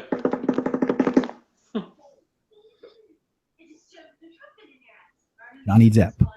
Johnny Depp was the cameo. Oh, I know it is now. He was a cameo in a lot of movies. So, John, you do know it. I know it is now. So. All right, so you don't say it. I'll give it to the chat right now. Johnny Depp was the cameo in the first one, the first movie. This was in the second movie, and it was ass and titties, ass and titties. I want you to go to watch that video. Let's see if they know. Worst music, bro. I'm telling you, Hatebreed. Hatebreed is fucking. I like Hatebreed, but I can't play Hatebreed because then they'll flag my stream, my beautiful stream, and the turkeys. There we go. 22 Jump Street. John Dotsler got it. There he is. Ass and titties, ass and titties. He's like ass and titties. Fucking hilarious. That was a great part of that movie. All right, and 21 Jump Street was the first one with Johnny Depp, for sure. There he is. All right, everyone's on board. Everyone knows. Less than 2 hours. Hold on. And my shift is over. Then I go home. Congratulations, Absolute MMA. We're all happy for you. The turkeys will be ready. All right, Ray the Axe Murderer. Bye, guys. Peace out, Ray. Good hanging with you. All right, so this is what I'm gonna do. We're gonna wind this puppy down. I'm gonna throw this. I'm gonna go throw the chat. Since we're gonna wind this thing down, I'm gonna throw the chat in the Hangouts. Doesn't matter if we get rated. There we go. I'm gonna throw it in there. I'm gonna try to stay on until maybe around 11:30ish. We'll see what happens, and we'll talk a little bit more MMA. And there it is. Okay, here we go. I'll throw that in there. So, John, how is it being back? Dusting off the MMA-HOLE stuff, the style. How you feel? Oh, it's great. It's wonderful, wonderful. There we go. I'm waiting. I've been waiting all night for it. Wonderful, wonderful. There it is. I've been waiting. I'm trying to. I told you before I sign off, I would do it. That shirt's gonna make millions. Your face is gonna be on shirts. Everyone's gonna be wearing it, and I think the shirts will be wonderful. I'm gonna be bolting on you soon because I got work in the morning. Oh shit, that sucks. What time you gotta be in tomorrow? 7. That is not Wonderful, wonderful. at all. No. Absolute MMA says, gotta go. See you guys. Peace out, Absolute MMA. Thank you for hanging with us. If you guys want to jump in the Google Hangouts, you can. Like I said, I'm going to hold on to this thing until 11:30 just to hang out for a little bit. We have turkey to eat tomorrow as well. John, what are you doing for tomorrow? Are you hanging out with the fam? I'm working until 6 o'clock, so not too much hanging. Alrighty. Oh, wait. We have what? Wait. What'd you say? Until 6? I'm working 7 to 5, but I won't be home until at least 6. Oh, fuck. That sucks. Well, when you come home, I hope you have a nice, warm, Wonderful, wonderful. turkey waiting for you. Yeah, I'll have a nice microwave dinner waiting for me. All right. Jesus Christ says, bye to Absolute. We say bye as well. Ray the Axe Murderer and Absolute, thank you for jumping in. We love talking to you guys. Dot says, I want to slip my tube steak in your sister. Would you... That's a movie. What movie? Yeah, I guess a movie. What do you take in trade? What movie, fuckholes? All right. I want to slip my tube steak into your sister. Fuck. That's a line I would remember. What do you take in trade? Do you have any guesses, John? What do you think? I've heard the line, too, so I definitely saw the movie. I just have no idea which one it is. Very creative words. Hell's no man. What's up, my friend? How you doing? Welcome to the MMA-HOLES. What's going on? Right now, we were talking MMA for a while. Now we got a movie quote in the chat, in the live chat. What do you guys think is this quote? I want to know. This wonderful, wonderful quote. Wonderful. What do you think? What do you think? I want to slip my tube steak into your sister. This sounds fucking familiar. All right. Hell's is chilling. So, Hells, we talked about a lot of stuff. We've been on for a little while now. We've been on for over 2 hours talking MMA, hanging out with the holes, and it's the day before Thanksgiving. And we say to you all, fuck holes. Oh man. I don't know what the fuck movie this is. John, give us a dots. Give us a guess on this movie. I can't I can't think. Wow, no Mexican tonight. Where was Mexican? I don't know. Mexican was probably banging bad bitches. or rating other chats. Yeah, rating chats. We need to raid a chat. All right, it's a war movie. Okay. All right, that should narrow it down. A war movie. Is it Full Metal Jacket? Full Metal Jacket is, wow, that's a good guess. I'm gonna say Tropic Thunder. Is that considered a war movie? Y'all tripping? Thanksgiving was a month ago. Full Metal Jacket. There we go. Johnny and Hell's got it. Full Metal Jacket, which is a fantastic movie. I don't remember that line. Who said that? I don't remember. I remember the tube steak thing. That's why. And then I'm almost sure it was either Cowboy was saying it to Joker, or maybe it was when they were actually in Vietnam. I totally fucking forgot. That was a good one. Nomad comes in and grabs it by the balls. Nomad, do you have anything to be thankful for? We're looking back on UFC. This year in UFC, it's been a lot of shit going on. Let me know. Let me know in the chat. What do you think about this year in UFC? A lot of shocking moments, a lot of crazy moments, a lot of fun moments, laughable moments. What was your big moments in UFC? And I think Jay is onto something. Jay was the one that said it, right? Jay Protege, I think, was the one that said it, that we should do a stream reflecting on UFC of 2016. We could do it. We could do an end of the year recap. Yeah, I think we should do that. How about this? We'll do an end of the year recap. We'll get boxed up. We'll get a whole bunch of booze. We'll do some shots. We'll hang out with the holes. We'll get all the holes together. We'll talk, and we'll have the end of the year party. We should do that, right? On the MMA holes, John, are you in for this? Yeah, we'll figure out whether we want to do it on a Wednesday or a fight night. And we'll do it up.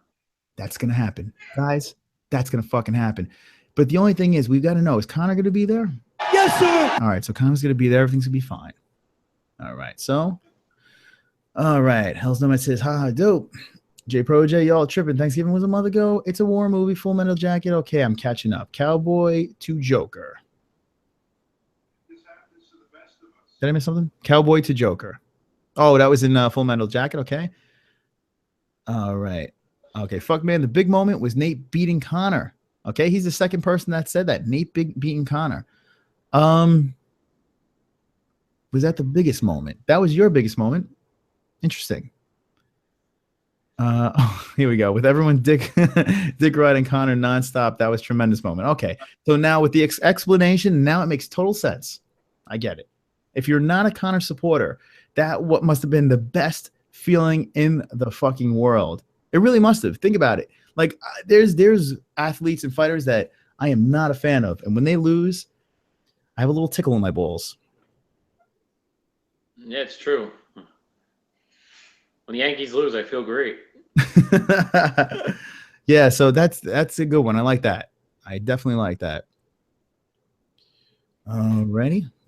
Rousey losing was my biggest moment. So Dot says Rousey losing, which was, man, and the way Rousey lost, you could even make that the way Connor lost, but Connor just got tired and got choked out. Connor getting finished was a big deal, but Rousey getting her face kicked open, that was fucking nuts, huh? I wasn't surprised that she lost against Holly Holm, because I saw Holly Holm before and I knew she was good.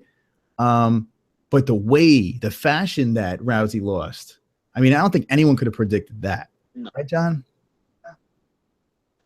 I never thought I'd get knocked the fuck out like that. She got fucking lit up in that fight. Couldn't pull herself together and just got beat up. Crazy, crazy. That was a pretty big moment. So that's what Dot says. Thank you, Doctor. All right. It was almost like everyone bleeds. Everyone takes an L this year. My man, besides Khabib. And it's true. Khabib, long hiatus, comes back and dominates Michael Johnson. Dominates him. Well, you know what? It's funny. We keep talking about Holly Holm and Ronda Rousey, but nobody's talking about, and I hate to keep bringing them up, McGregor beating Aldo in 13 seconds, which happened a month after Rousey's fight. J Pro J says Conor KOing Alvarez, LOL. Which was, I mean, it wasn't shocking, but it was fucking awesome to see. I thoroughly enjoyed that, right, Conor? Yes, sir. See, even Conor enjoyed that. Dude, Conor is great because whether you love him or hate him, you will pay that $69.99 for that HD. You know, when Conor fights, I think everyone splurges on that one. I think that's pretty safe to say. Nomad makes a very good point. I wish Holly Holm had. No, they didn't break any records. Yeah, right? Isn't that funny? I tell you what, man. And a lot of people spent the extra hours trying to find a good HD stream, too, on those pirates. Okay, I wish Holly had went on to beat Tate and Nunez. It took so much away from the Ronda victory, for sure. Very good point. Holly losing, I was like, we were there for that one. John and myself, we were in Vegas. Yes. We were 2 for 2 for fights I did not want to see go the way they did. And Holly threw a monkey wrench in the whole situation by losing last minute to Miesha Tate. That was a tough one to stomach because I was a Holly guy before the UFC. I loved watching Holly fight. And when she came in, she didn't look spectacular, but she was winning. And how she took out Rousey, put her on top of the world. And then for Miesha to just pull the rug out from under her and grit and strangle her, and the way she did it, props to Miesha. Props to Miesha on that one, but she fucked the whole thing up. Dana White just slouched just a little bit when that happened. This is like, oh, fuck. Now what do I do? Big John, fuck the Mets. That says, fuck the Mets and fuck your Niners, John. What? That's going after your Mets and Niners. Well, hey, they're my Mets too, but fuck the Niners. Very, very easy to go after the Niners. All right. Jesus Christ says Conor's first match with Diaz was more like an exhibition. Short notice, different opponent, no belt, no huge interest. Yeah, that's why Conor losing that fight, and I said it before the fight too, Conor losing that fight didn't mean much, and it just proved that it really didn't. It was just a fill-in fight. Fans wanted to see Nate Diaz come in there. I mean, he was the perfect fit for the time, and it worked out well. It definitely did work out well. Hell's Nomad said, Hell's Nomad very active in here. Hell's Nomad, every Wednesday, we are on live. We do a live show every Wednesday, and then when the fights are on, we do a little fight buddies. We talk, we drink, we hang. Johnson got beat like my father. He used to beat me in what the fuck in Pakistan without supervision of any police or children abuse agency. Hell's Nomad's gonna fit right in with the MMA holes. I can see right now. It's a match made in heaven. Yeah, I think so. Wonderful. Oh, John, you agree? I agree. All right. Here we go. Jesus Christ in the rematch war, both full camps, etc. He beat Nate easily. Well, I don't know about beating Nate easily. I don't know about that. And I'm a fucking huge nut rider of Conor. But yeah, I don't know about easily, but he definitely did beat him. I'll give you that. Okay. I'm subscribing, you guys. You got my vote. Hell's Nomad. We are happy. We are fucking Wonderful. from that. Thank you very much. And Turkey thinks he's happy too. Turkey's happy. There it is. It took me a second to get that Turk. Okay. When someone talks as much as Conor does, it always means something though. LOL. That's from Hells. It's hella fun, to be honest, says Brad Snow. What's hella fun? What do you think? I want to know. What do you think Brad Snow thinks is hella fun? I think everything's hella fun. I think the show's hella fun. I think the chat is hella fun. I think Brad Snow is hella fun.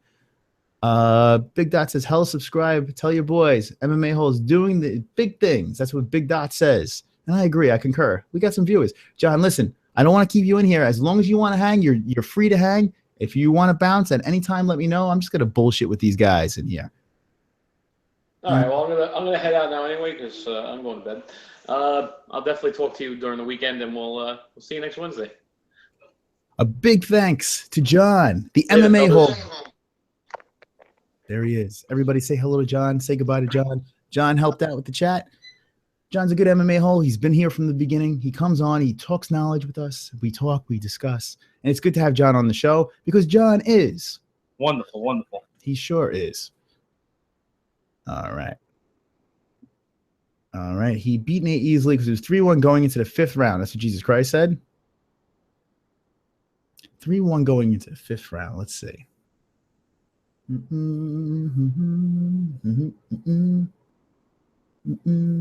don't know. I gotta think back on that one. It was a lot closer. I remember it was pretty damn close. Well, the second fight, no, because McGregor gassed 2 rounds. That was about it. The question was there a 10-8 round involved in there? I don't think there was. I think they got it right. Hell said, when you win against someone who's talking so much trash like Connor, it can't be downsized. That's what Hell says. It's a bitter pill to swallow. Connor, that's what Hell says. J Pro J, did you see Ward Kovalev fight? No, I don't think I did see that. I did not see that. Let me know the outcome of that one. And if he fought on Saturday, Ward Kovalev. Why am I drawing a blank with him? Refresh me there. Jay, refresh me. Radiax Murderer? Awkward. Radiax Murderer? Wonderful, wonderful. I respectfully disagree with 3-1. Yeah, I'm gonna have to disagree with that too. But he's Connor, and Connor's the best because he's Connor. And that's how that works. Because Connor is. Get ready. Get ready. Ladies and gentlemen, referee John McCarthy has called a stop to this contest at 3 minutes, 4 seconds of round number 2, declaring the winner by knockout and new undisputed UFC lightweight champion of the world, the notorious Conor McGregor! All right. Everybody settle down. Okay. Where's my fucking second belt? CM Punk. Kovalev was robbed. Brad Snow, LOL. All right. With a full camp, he won't even hit me. Face reconstruction after the fight. Nate, the new face of the UFC. Yeah. What Israel? I like Nate. I do like Nate. I don't know about the new face of the UFC. Dennis Seaver, Mini Brock Lesnar, Artem Lobov, Mini Cain Velasquez says, Ray? Hell's Nomad likes that one. Jesus Christ. It was a 3-1, and Conor knew it.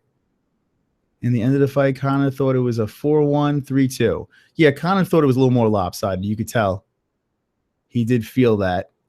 Because when they were saying the scores and stuff like that, he goes, what the fuck was that? Not even close. Pillow punches don't hurt. There you go, Jesus Christ. And after the fight, Conor was just like, Who the fuck is that guy? Right? That's what he was like. He's like, fuck that guy. Andre Ward Kovalev, the fight for the pound for pound number 1. Oh, shit. Okay. Now I know what you're talking. Gotcha, Jay. Gotcha. My brain is scrambled. It's very scrambled. Facts can't be denied. I hate to say it, but Conor did it. Fuck. Yeah, whether you like him or hate him, he fucking did it. I don't know how the fuck he pulled it off, but somehow he talked his way, he fought his way, and now he's got 2 of them fucking turkeys. Got 2 turkeys. All right. Conor, what are you doing with them things over there? Yeah, he's hanging out. All right. Facts can't be denied. I hate to say it, but Conor did it. Okay, fuck. Close split decision, round 1. He just got back home. Oh. Hey, Mike just got back home. Mike, I'll take this to 12. I was going to take it to 11:30. I'll take it to 12. If you want to jump in on a quick hangout with us, you're more than welcome. You could jump on and give your... You missed John. John was on. John was on for a good, almost 2.5 hours. John was in there. So if Mike, if you want to jump in, Dot, you want to jump in, let me know. Feel free. We have a new friend in here, Hell's Nomad. All right.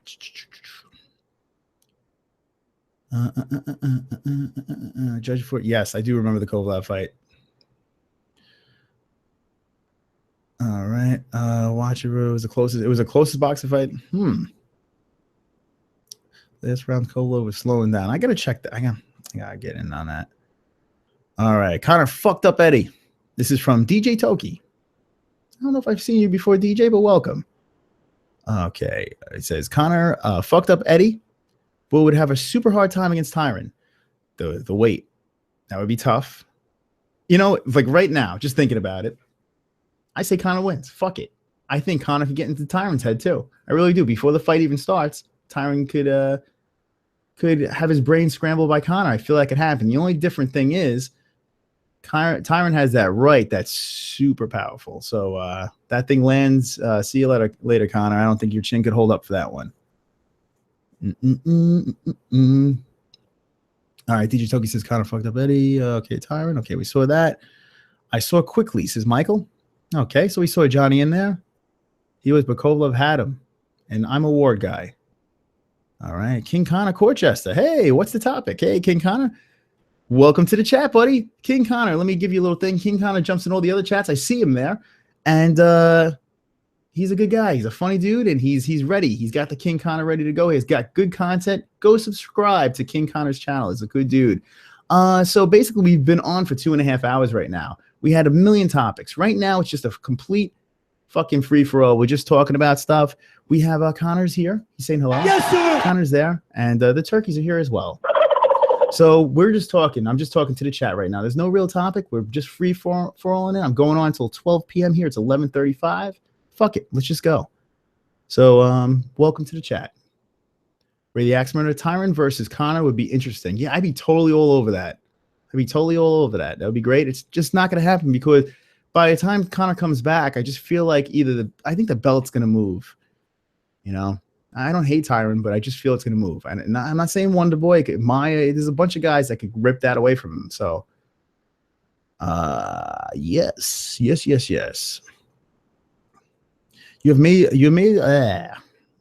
I've been talking way too long. You may have discussed this already, but just saw that. Hold on. Aljamain is out of Albany fight. Yeah, I'm fucking pissed. That sucks. I want to see him fight again, man. He's back with the UFC. Got things going on. I really want to see him go. And I like his style, man. After that fucking shit fight the last time, he got a little hurt. I hated that he lost the Caraway fight. That blew. What do you guys think of Artem Lobov? His MMA record is 14-12, I believe. So here's the thing with Artem. Don't believe his record. He's way better than his record. His record is it's meaningless right now. Let's have a clean slate with Artem. Is he the best fighter ever? No. But I love watching him fight. I love what he did with the Ultimate Fighter. I know he got another chance in the Ultimate Fighter, but I love watching what he did. I like the fact that he moves forward, fucking keeps the hands down. He don't give a fuck. He's ready to bang. He's ready to go out there and light some people up, and I like that. I like that style of fighter. So I want to see Artem do some big things. I want to see him keep moving. I like that they keep on giving him chances, and that was a big win. I think that was by far the biggest win of his career on Saturday. So that's what I think. Thank you for hanging. Dots came strong. 2.5 hours hanging with this, guys. John, have a good gobble. Hell's no that. He's hold on. I think you're trying to say Connor. He's in Connor's camp and also corner, I believe. So I met Artem. Hell's is pretty cool. If you check out my Instagram page at the MMA-HOLES, hold on. Check it out. I'll show you guys. Why the fuck not, right? Maybe we'll go to Twitter first. Let me pull him up. Yeah, Artem, I met the dude, real cool dude. Artem retweeted something for me too. It was really nice. I did a little article for Vegas Magazine. Check it out. It was the 5 reasons to watch the McGregor-Diaz fight, the first fight. And I basically predicted the future, saying how great of a fighter Conor was going to be. I know it was already far in his UFC career, but I did write an article, a blog for Vegas Magazine. Check it out. And Artem retweeted it. It was super cool because I met him and he did the right thing. Alrighty, here we go. Check it out. And there I am. Twitter. Follow me, guys. Follow me, motherfuckers. Here we go. Here's me in the schnoz hanging out. Let's go through here. Where are you, Artem? I post all this stuff. Doesn't it look like Chael Sonn's taking a big steamy dump here? What do you guys think? Give me a thumbs up if you think there's a steamy dump about to happen. And there's Carrie flying. She comes in and flies. And here we go. Me and Artem. Check it out, guys. Check it out. Artem was very intimidated there. He was very, very intimidated. He was like, Chris, please don't hurt me. I have to fight. But he's the Russian Hammer, and I'm a fan. Okay, that's enough of that. Yeah, follow me at the MMA-HOLES, guys. Twitter, Instagram, and Facebook. All right. Gobble, gobble, gobble from Johnny. Ready Axe Murder, Autumn Lobav's Leprechaun, Cain Velasquez. Autumn Lobav is the Leprechaun, Cain Velasquez. I like that. King Connor says, thanks. We thank you, King. Thanks for hanging with us. Brett Snow, what's your thoughts on UFC 206 main event? I did discuss that. I'll go back into it. Fuck it.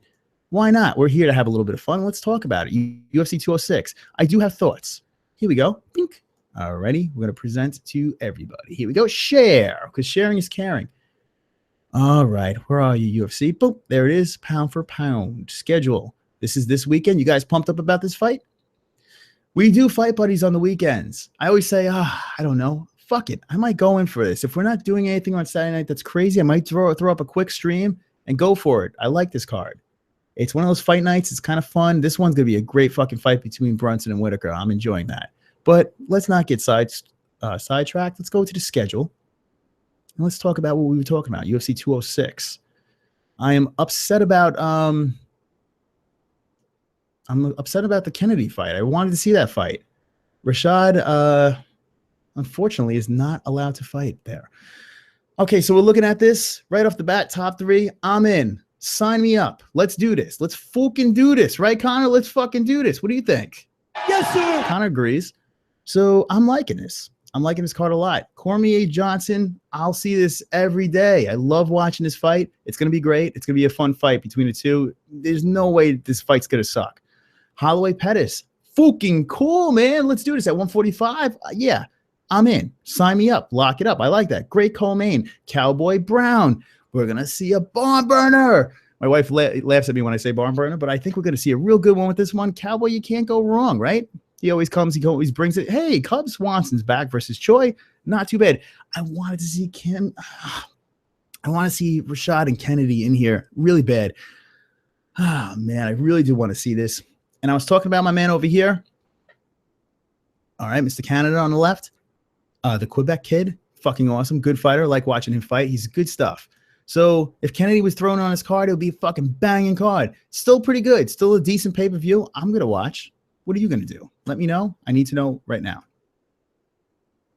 Right now. All right, back to the chat. All right, so that's what I think of the main event. I think Rumble's going to win. That's what I say. I've been saying it from day one. I think I know, hey, he won before, and Johnson looks really good. Not Rumble, not Rumble. Cormier. I'm sorry. I think Cormier is going to win. Retract that Rumble thing. I think Rumble's a great fighter. He's got crazy power. But I think Cormier's going to do it again. He's going to choke his ass out. I know Rumble's ready for it this time. He should have been ready for it last time. But Cormier lost once to John Jones in a 5-round banging fight. Cormier is no bum. Don't judge a book by its cover. Jesus Christ. Nate was running away from Michael Johnson when he was winning. But when Diaz does, it's cool. That's pretty funny.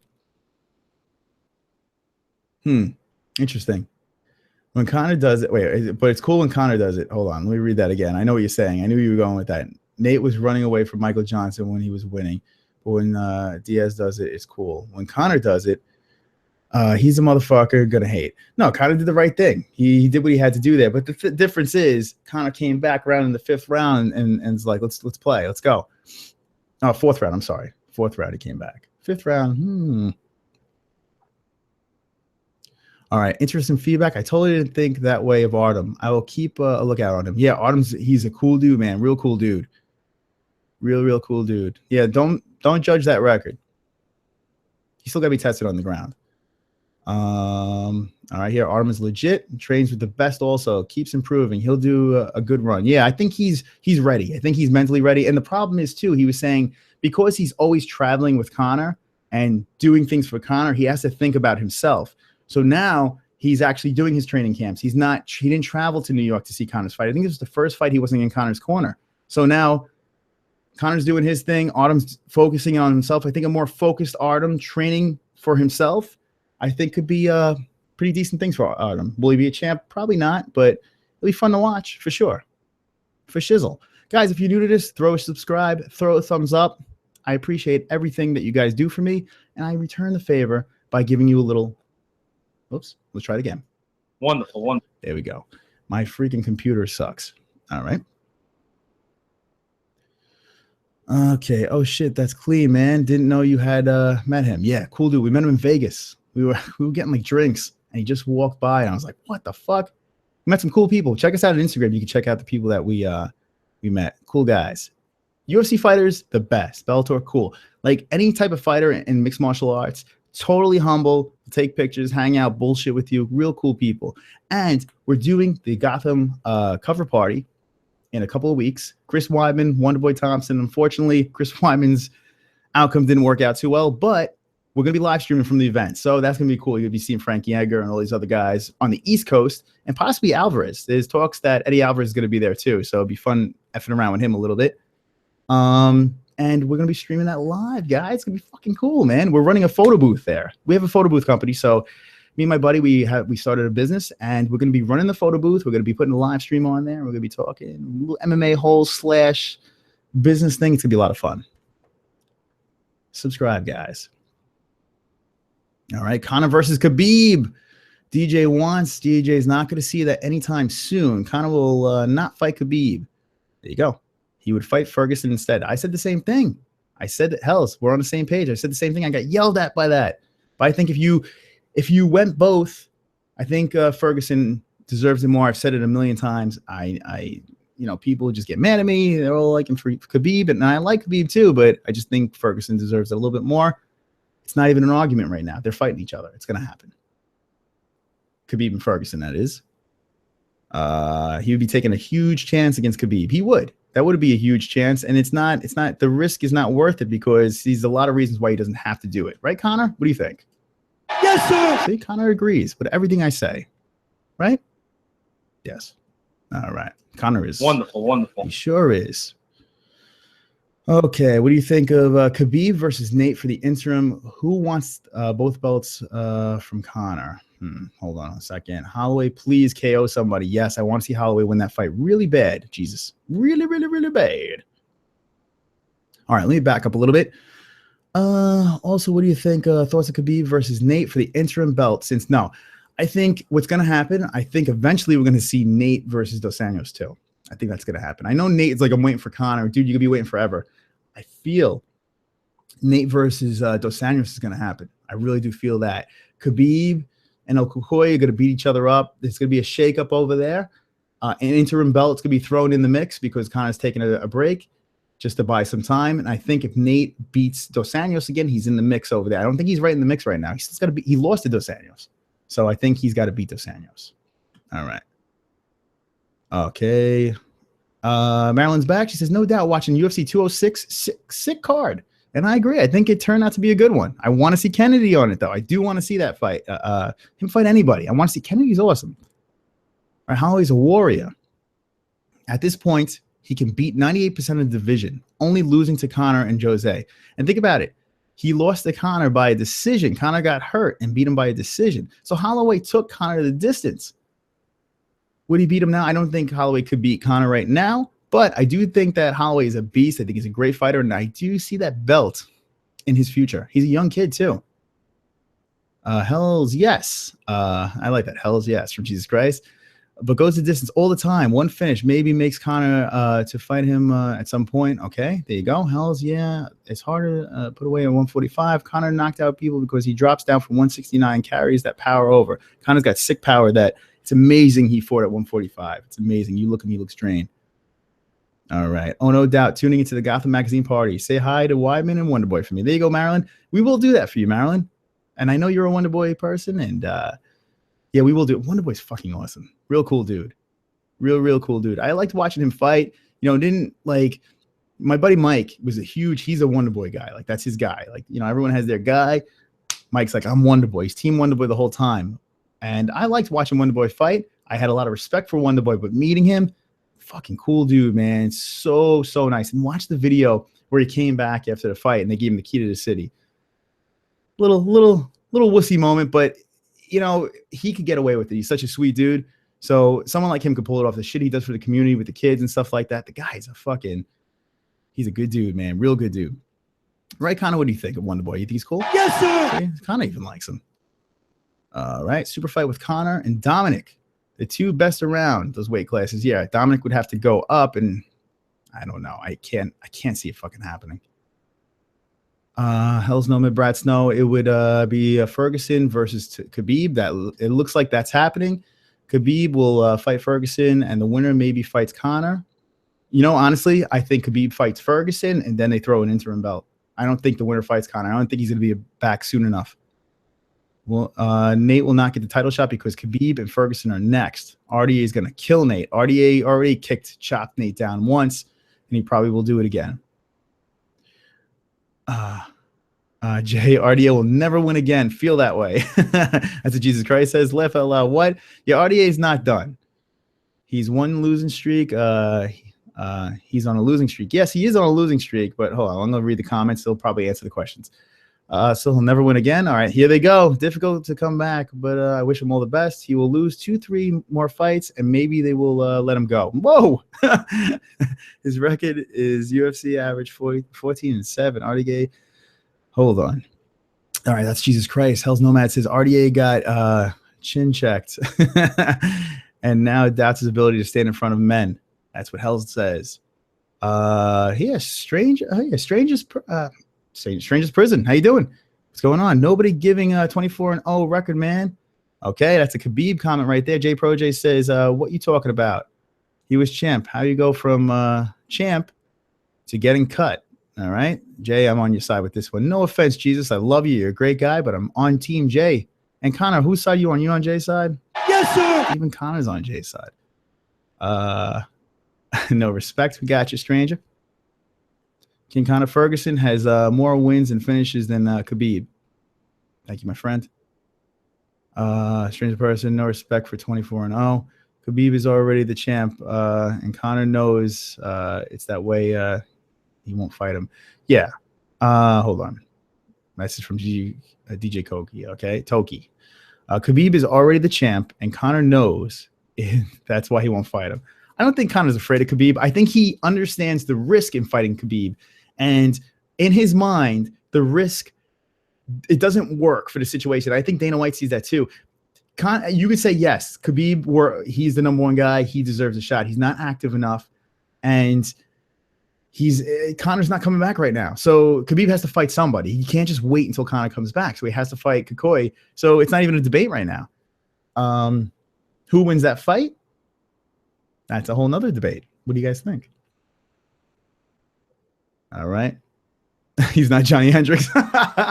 Jay Protege. What the fuck happened with Johnny Hendricks, man? Big rig. You know what happened? No more steroids, buddy. No more steroids. Man can't make weight. He doesn't know what the fuck's going on. Shit. Oh, man. That's a good one, Jay. I like that. Every chat we have the comment of the night. I like that one. That one's good. It hit home for me. I like that. Hell's Nomad says, I'm Muslim too, but don't get fucked up. Khabib record isn't against super impressive people.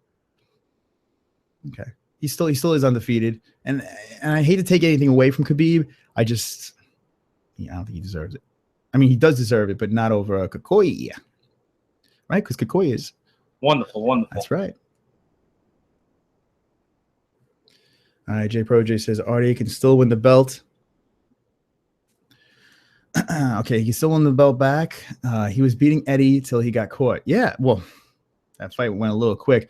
That would have been fun to see it go a little further. Those two would have been really cool to go at it. I do like RDA, but he did get caught, and he got caught multiple times. Eddie, that was a great fight. I loved watching that. All right, Stranger Prison says, love the MMA holes.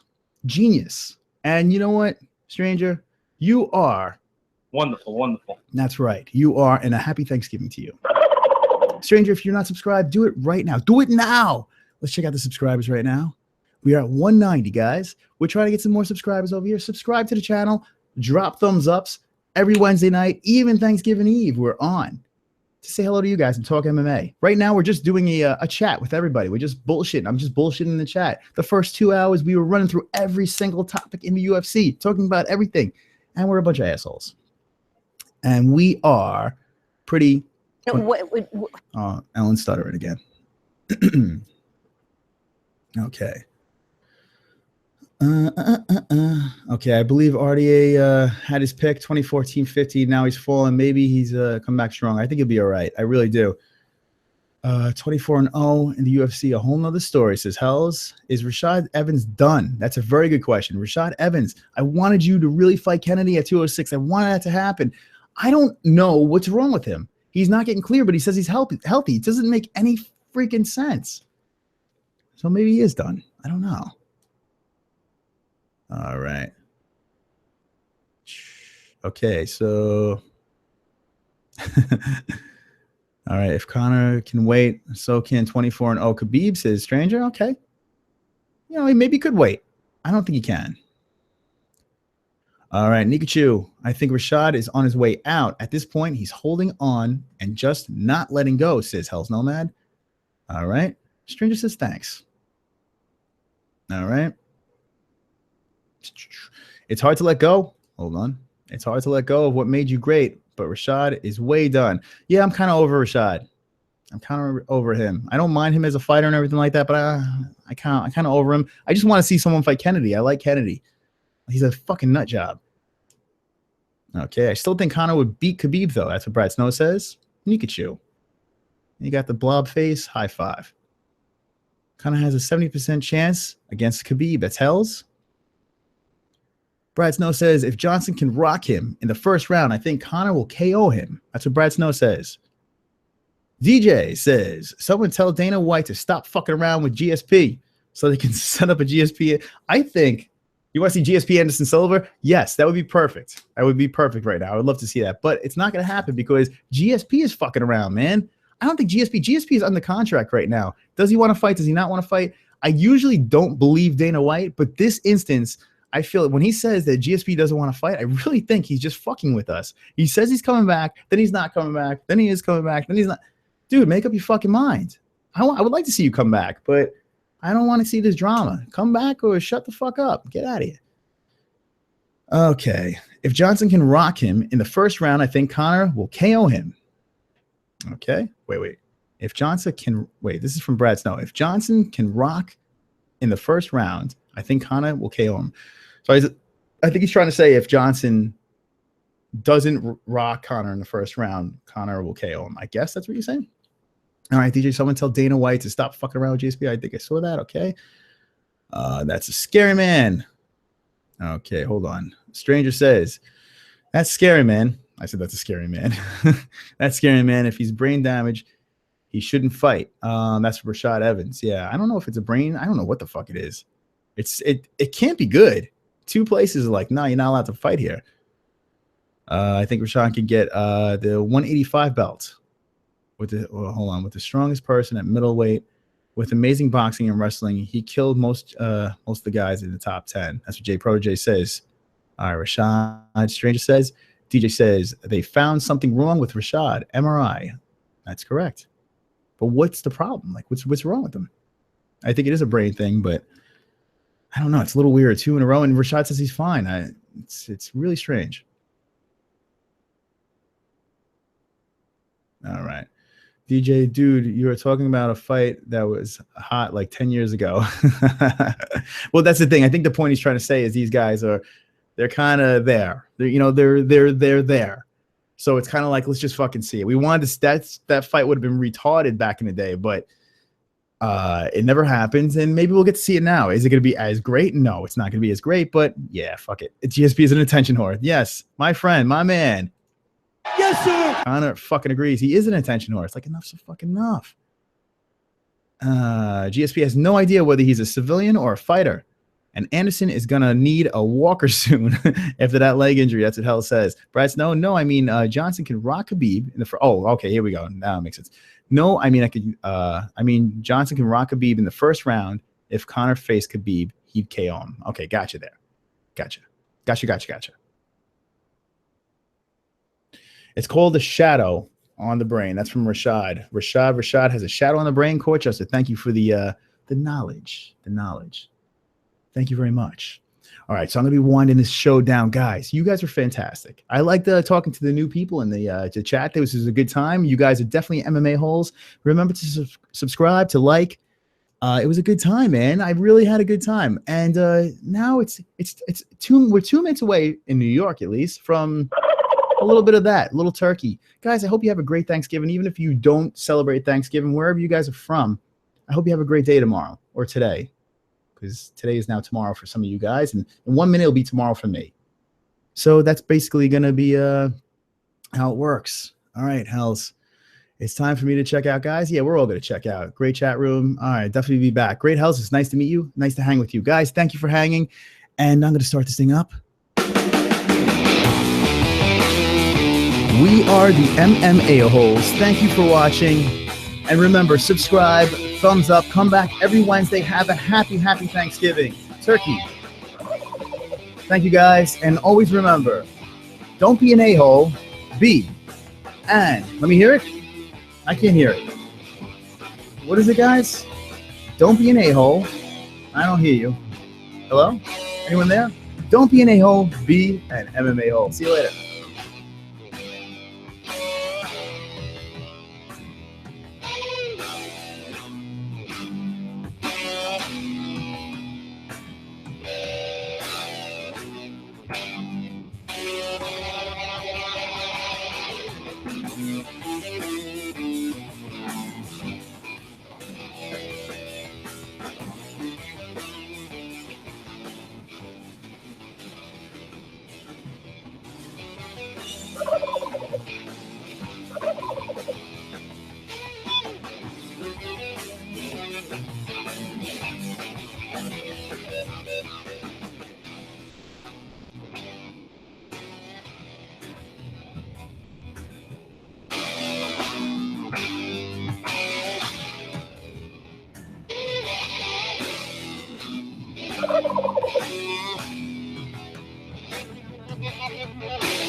Wonderful, wonderful.